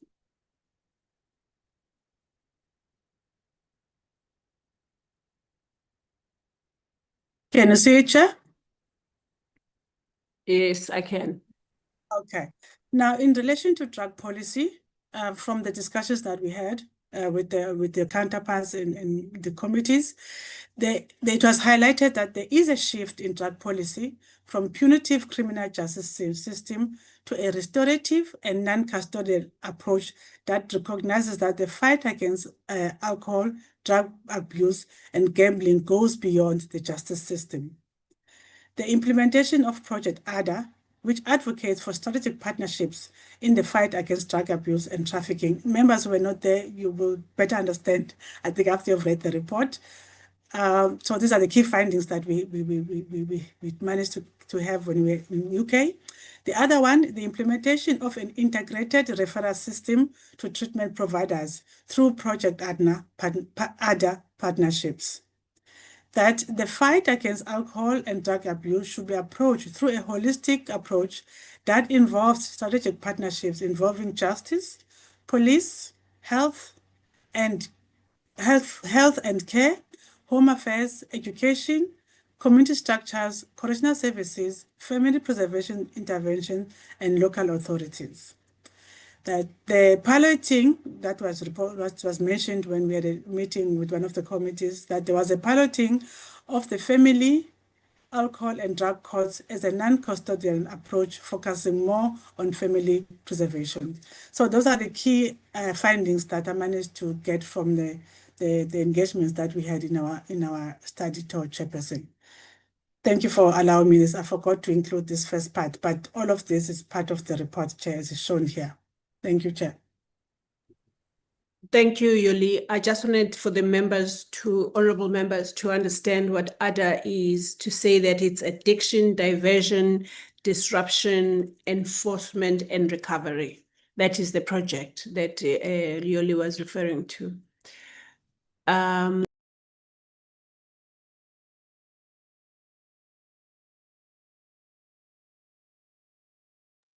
You are muted, Chairperson.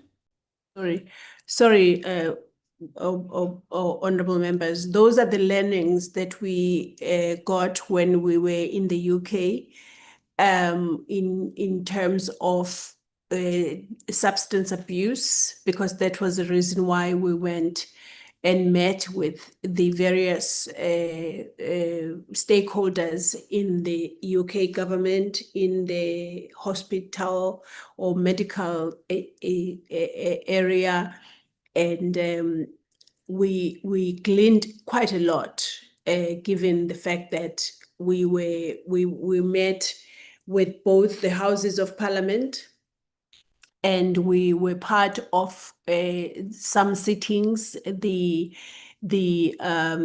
meeting where the Prime Minister was receiving questions, and also we attended a meeting of the Department of Justice. I want to say.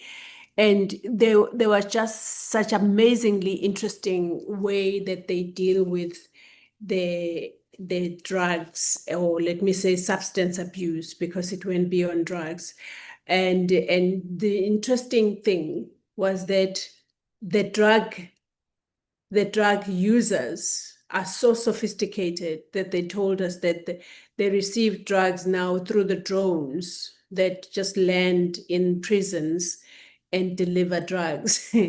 So we are not alone in the fight, but we can do more in terms of our fight in the actual fight against drug abuse or substance abuse in South Africa, as Yoli has presented to us. Honorable members, I would like to present this report to you for your adoption, please, especially those that were on the tour. And thank you, Yoli, obviously, for having put together the report and the support that we got when we were in the UK. Any member that would like to adopt this report for submission to the House? Honorable Murray. Thank you, Chairperson. I want to adopt the report. Thank you. Thank you, Honorable Murray. And Honorable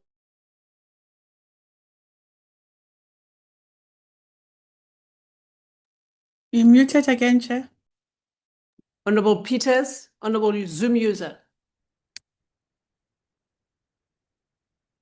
Go ahead. You have muted yourself now, Honorable Peters. Now you can talk. Cannot hear you at all. That must be my earphone. Can you hear me now? Yes, we can hear you now. Okay. Thank you, Chair. I'd like. Okay, you gone again? You'd like? That's all we heard. My apologies. I think there's somebody else because I'm not sure why is it doing that. Mm-hmm. Can you hear me properly now? Yes, we can. Okay, I'd like to second the adoption of the report, Chair. Thank you so much, Honorable Peters, for accepting or seconding the adoption of the report. So thank you, honorable members. We have now adopted the report of the study tour to the UK. The members have the report. If you can please go through it and just review the information, fascinating information on how the UK deals with the fight against substance abuse in their country. And lastly, but not leastly, before we have serious problems with one of our members who just gets very exercised when we have a huge number of minutes that have not been gone through because he doesn't want to forget what was in the minutes, and that is the Honorable Ramaila, but all of us should be equally exercised by that issue. Go ahead, Lindiwe, with the two sets of minutes, please. Thank you very much, Chair. Just to also note that I will send a copy of this report to the DSD and CDA just to learn some best practices if they might think of adopting such practices. So I will send a copy, Member Chair. Thank you for that. Thanks, Go Chair. ahead.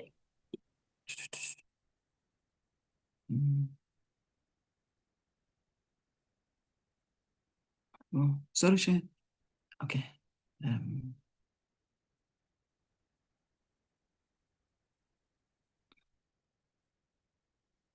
Chair, there are only two sets of minutes, Chair. It's for the 4th of March, where we received a presentation from the content advisor on the on content and procedural advice on issues that arose during the committee meeting held on 18 February with Central Drug Authority. I think this meeting, the committee was considering annual report of CDA. In the same meeting, we also adopted, Chair, a committee report on the second term quarterly report of DSD, and then we adopted a set of minutes, Chair. This is the agenda members that were present in that meeting, Chair. Just hold.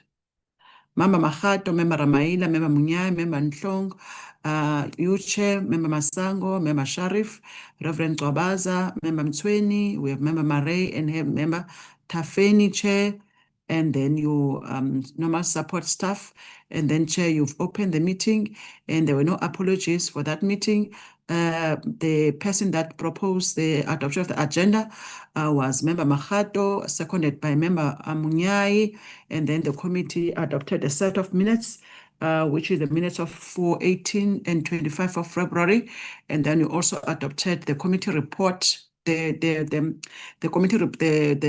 committee report on the second term quarterly report of DSD, Chair, whereby a mover was Member Marais, seconded by Member Mugato, and Yoli gave Chair an intensive procedural and content advice on how to deal with issues that were before the committee during the annual report.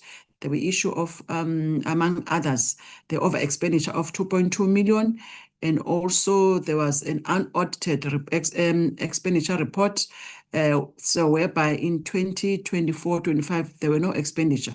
There was an over expenditure of 3 million, Chair, and also CDA reported that does not have control of its budget or procurement, which are managed by DSD. One, I think, is the chairperson of board, Umamokoza, when they said that they are deciding themselves with what is in the annual report.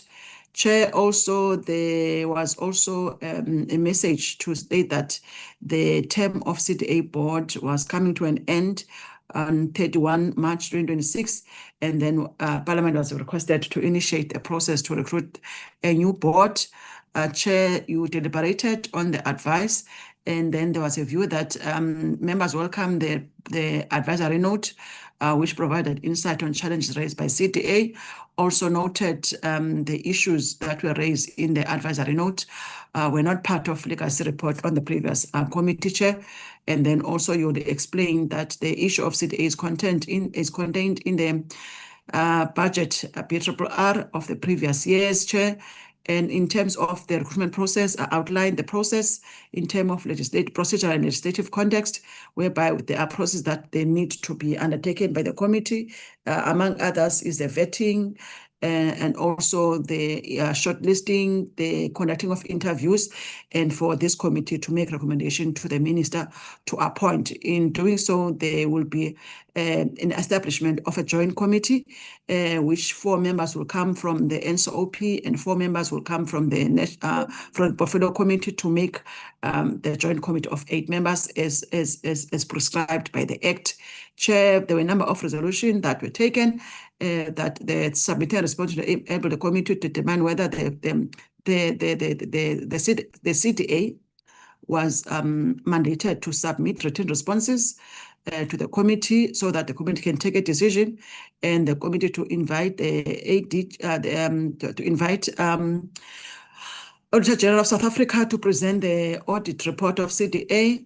Was it not to get an indication whether the CDA financials were audited? I think, Chair, I made a follow-up with that, and there was an indication that the CDA's audit financials were not audited, Chair. And then we need to also send a letter to the minister requesting an extension. I think that didn't happen, Chair. Now that CDA only submitted the letter for the appointment of board in February to the NA and then to the NCOP, Chair, they only submitted the request for the NCOP committee to facilitate the process of recruiting the new board members. So, Chair, I submitted the request to get an opinion from the legal advice, because the term of office of CDA came to an end on the 30th of March. And then currently, one committee have received the referral. From our side, we received the referral on the 15th of April. And also the CDA was waiting for a referral after I made a follow-up with the department to also send the letter to the NCOP, because we cannot function, because the Act is clear that both committees must facilitate this process. Chair, the legal advice for this matter is to check as far as we made recommendation to the minister to appoint, but we need to get whether is it legally for the committee to request extension retrospectively, because the term has expired, whether it was within the law for this committee to make to extend retrospectively. So I'm awaiting for that advice from the legal office, and they said that maybe by next week they will try, by end of next week, they will try to give us a written advice. And there were two options if we want an email advice. Now that the written one might take longer because there is an issue of quality assurance. Maybe, Chair, in the meantime, maybe to respond, we can just try to request a written one, an email one, so that the committee can make a decision, can be aware of the right procedural advice or procedural direction to take now that they are confronting by this predicament of having a board that has already expired, and whether this committee can request extend it retrospectively. Thank you very much, Chair. This is the minutes of the 4th of March. Thank you, Lindiwe, for this minutes. Honorable members, you have now heard the notes that are over and above the minutes as the deliberations of the day ensued. I have a situation where, just personally, as the member of this committee, where we have a crisis, literally, of substance abuse in South Africa, and the only organization that is there mandated constitutionally to coordinate government action on this crisis has no board at the moment. There's no one. There's no CDA as we sit here. So as you consider these minutes, because the minutes are accurate, it's just my personal point that we do not at the moment have any CDA in this country when we have a national drug master plan that whose work has to be implemented. Honorable Nontenja, please will you unmute yourself? Mute yourself. Honorable Nontenja, please. Sorry, Chair. That is my take, but let's go back to the minutes. I need the adopter of the minutes, please, as having been presented to us by Lindiwe.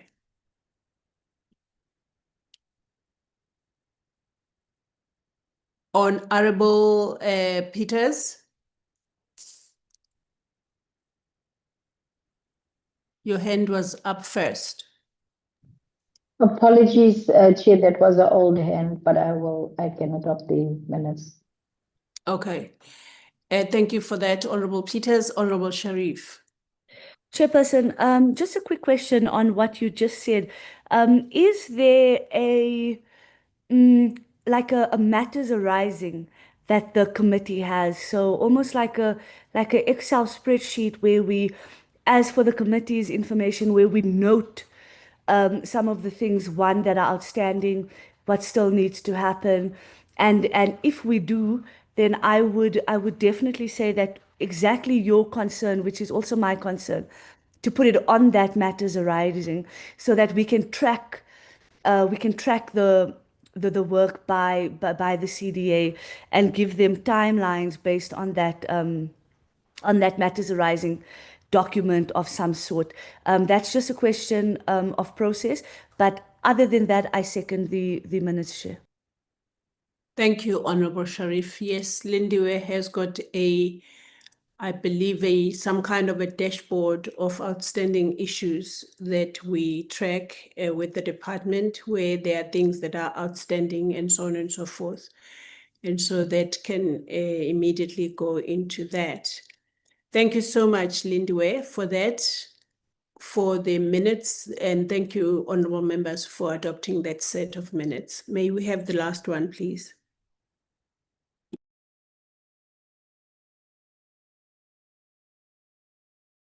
Thank you very much, Chair. This is a set of minutes a week before we go to UK.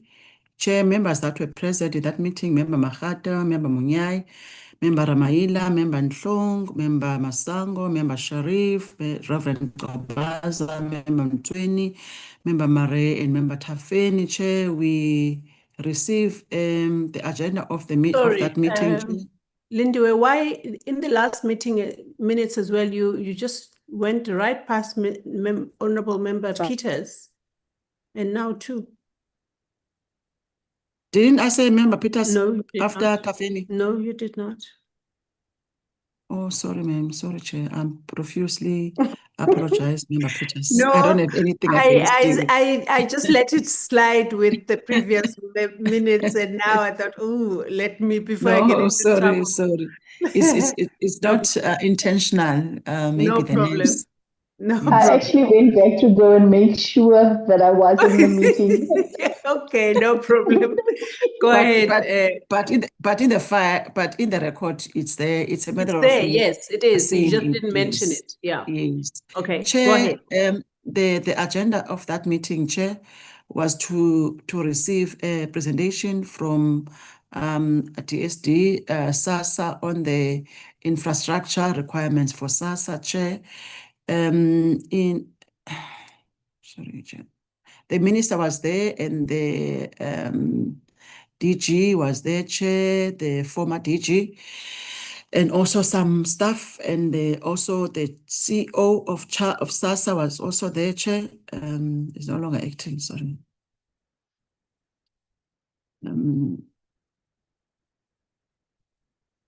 You've welcomed everyone, and Chair recorded an apology on behalf of the Deputy Minister who was unable to attend due to prior work commitments.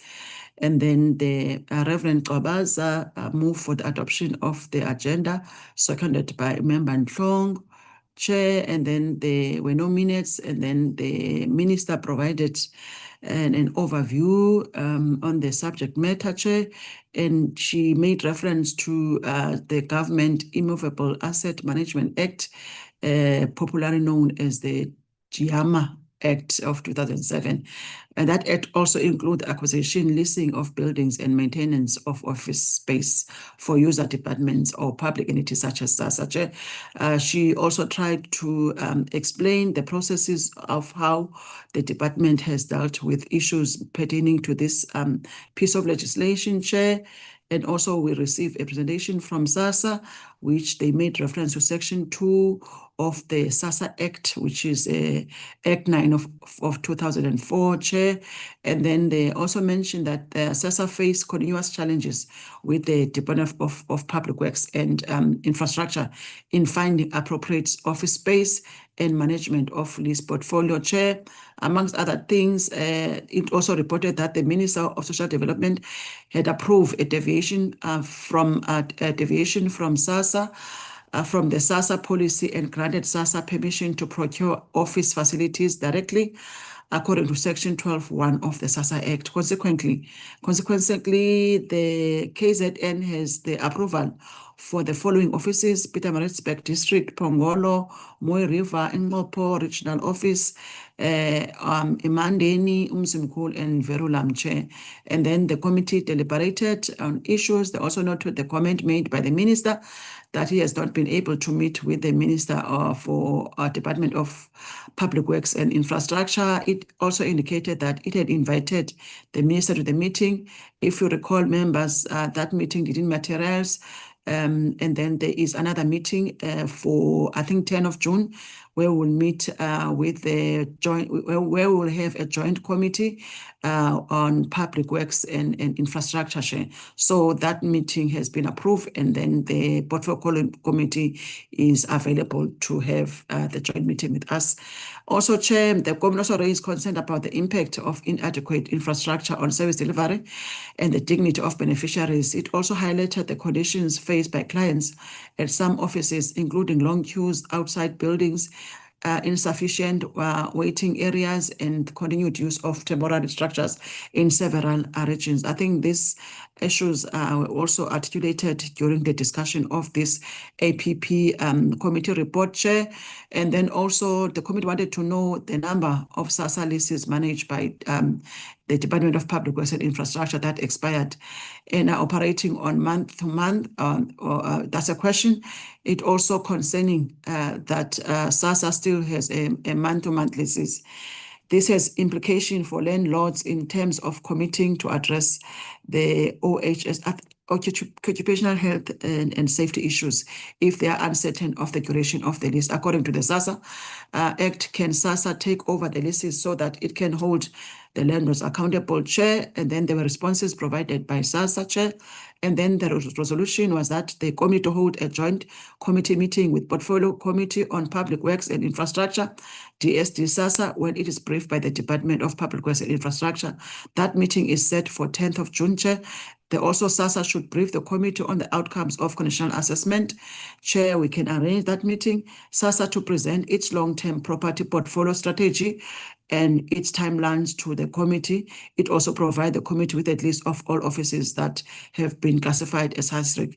The 2 items, Chair, bullets, can also be part of the committee program for SASA to appear before the committee. Thank you very much, Chair. Thank you, Lindiwe, for that, for those, for the minutes. May I please ask that the honorable members adopt these minutes as a true reflection of the meeting?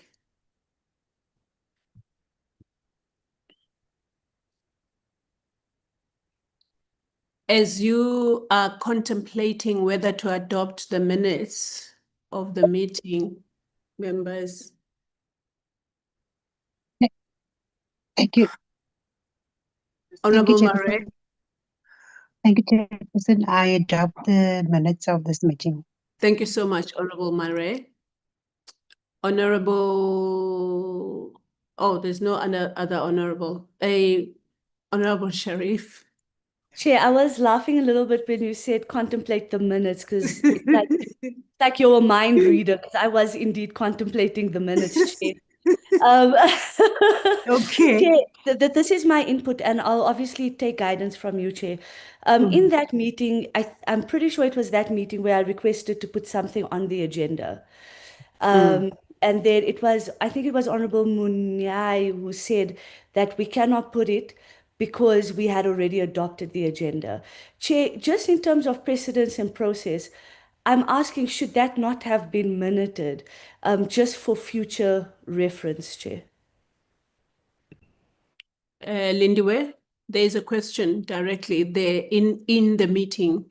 There was a request to add an agenda of that meeting, and that does not appear on the record of the meetings. Can you please guide? I don't know whether is this meeting where I can't recall, Chair. Honorable Sharif asked if we could add a agenda. Yeah, it was the agenda item on the media reports of an elderly man and a baby dying in the SASA queue. There you are, Lindiwe. I'm just thinking, Chair. I didn't go through all the meeting. Yoli, you were part of that meeting. Can you recall that suggestion, and whether we can also put them under the adoption of the agenda or as part of the resolutions or the discussion? I'm caught. My child went to a doctor, so I was attending to the doctor. I missed the discussion. Sorry, Sis Lindy. I Chair, just got a quick phone call, yeah. I can confirm, and I can ask the other members to confirm, but I can confirm that that was the day when that request was put forward. And then it was the Honorable Monyai did say that we cannot put an agenda on an issue that is not, that we have no confirmation of what is being claimed by the media. And it so happened that the CEO of SASA actually guided the meeting to say that person was on their way to SASA when they collapsed and so on and so forth. So that I can confirm. Where it should find expression in the minutes is where I believe we need procedural guidance.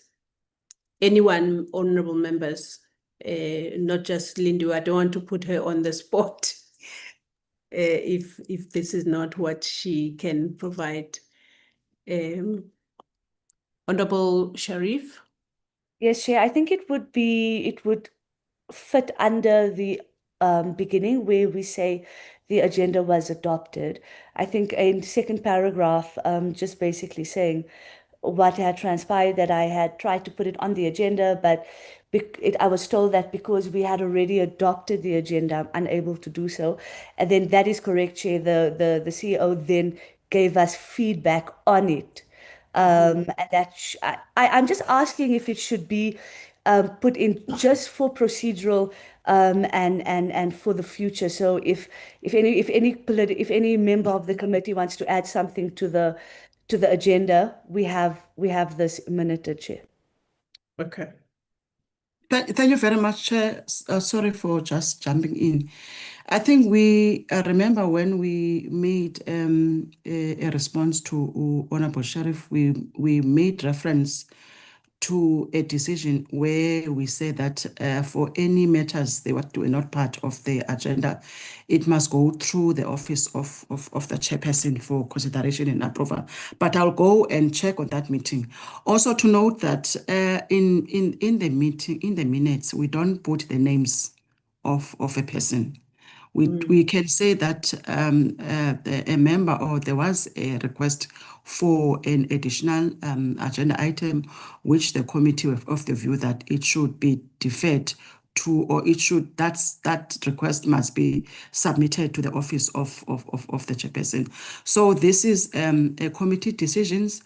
So we avoid as procedurally to put names to who says what. So we are not capturing verbatim meeting minutes. We are capturing the resolutions of this committee we of the view that what we transpired, what we wrote here, it's a matter of a decision of a committee, not of a certain member. So I just wanted to highlight that. But we are correct that we can put under the agenda that there was a request for an additional agenda item on this matter, but the committee were of the view that submissions of that nature should be referred to the office of the chairperson for approval and other processes that should follow. Okay. Right. There is the hand of the Honorable Sharif. I don't mean to make this a dialogue, Chair, and I'm happy to take it offline with Lindiwe. However, I really want to urge Lindiwe not to confuse meetings, because the meeting where I was told that it has to go through the office and I have to write through the office of the chairperson was the meeting we had 2 weeks ago. When I asked about the parliamentary inquiry. So please, we mustn't confuse the two. Thank you, Chair. Okay. Thank you so much. And but so that does not disqualify the explanation that went ahead. I guess, and I hope. Honorable members, so it means then that the part where we talk about minutes or agenda of this meeting. There has to be a line or a sentence that refers to the request for an agenda item to be added, and then the response thereto. So, Honorable Peters, do you still want to adopt the minutes with that amendment? Thank you, Chair. Yes, we will then go ahead and adopt Okay. the minutes.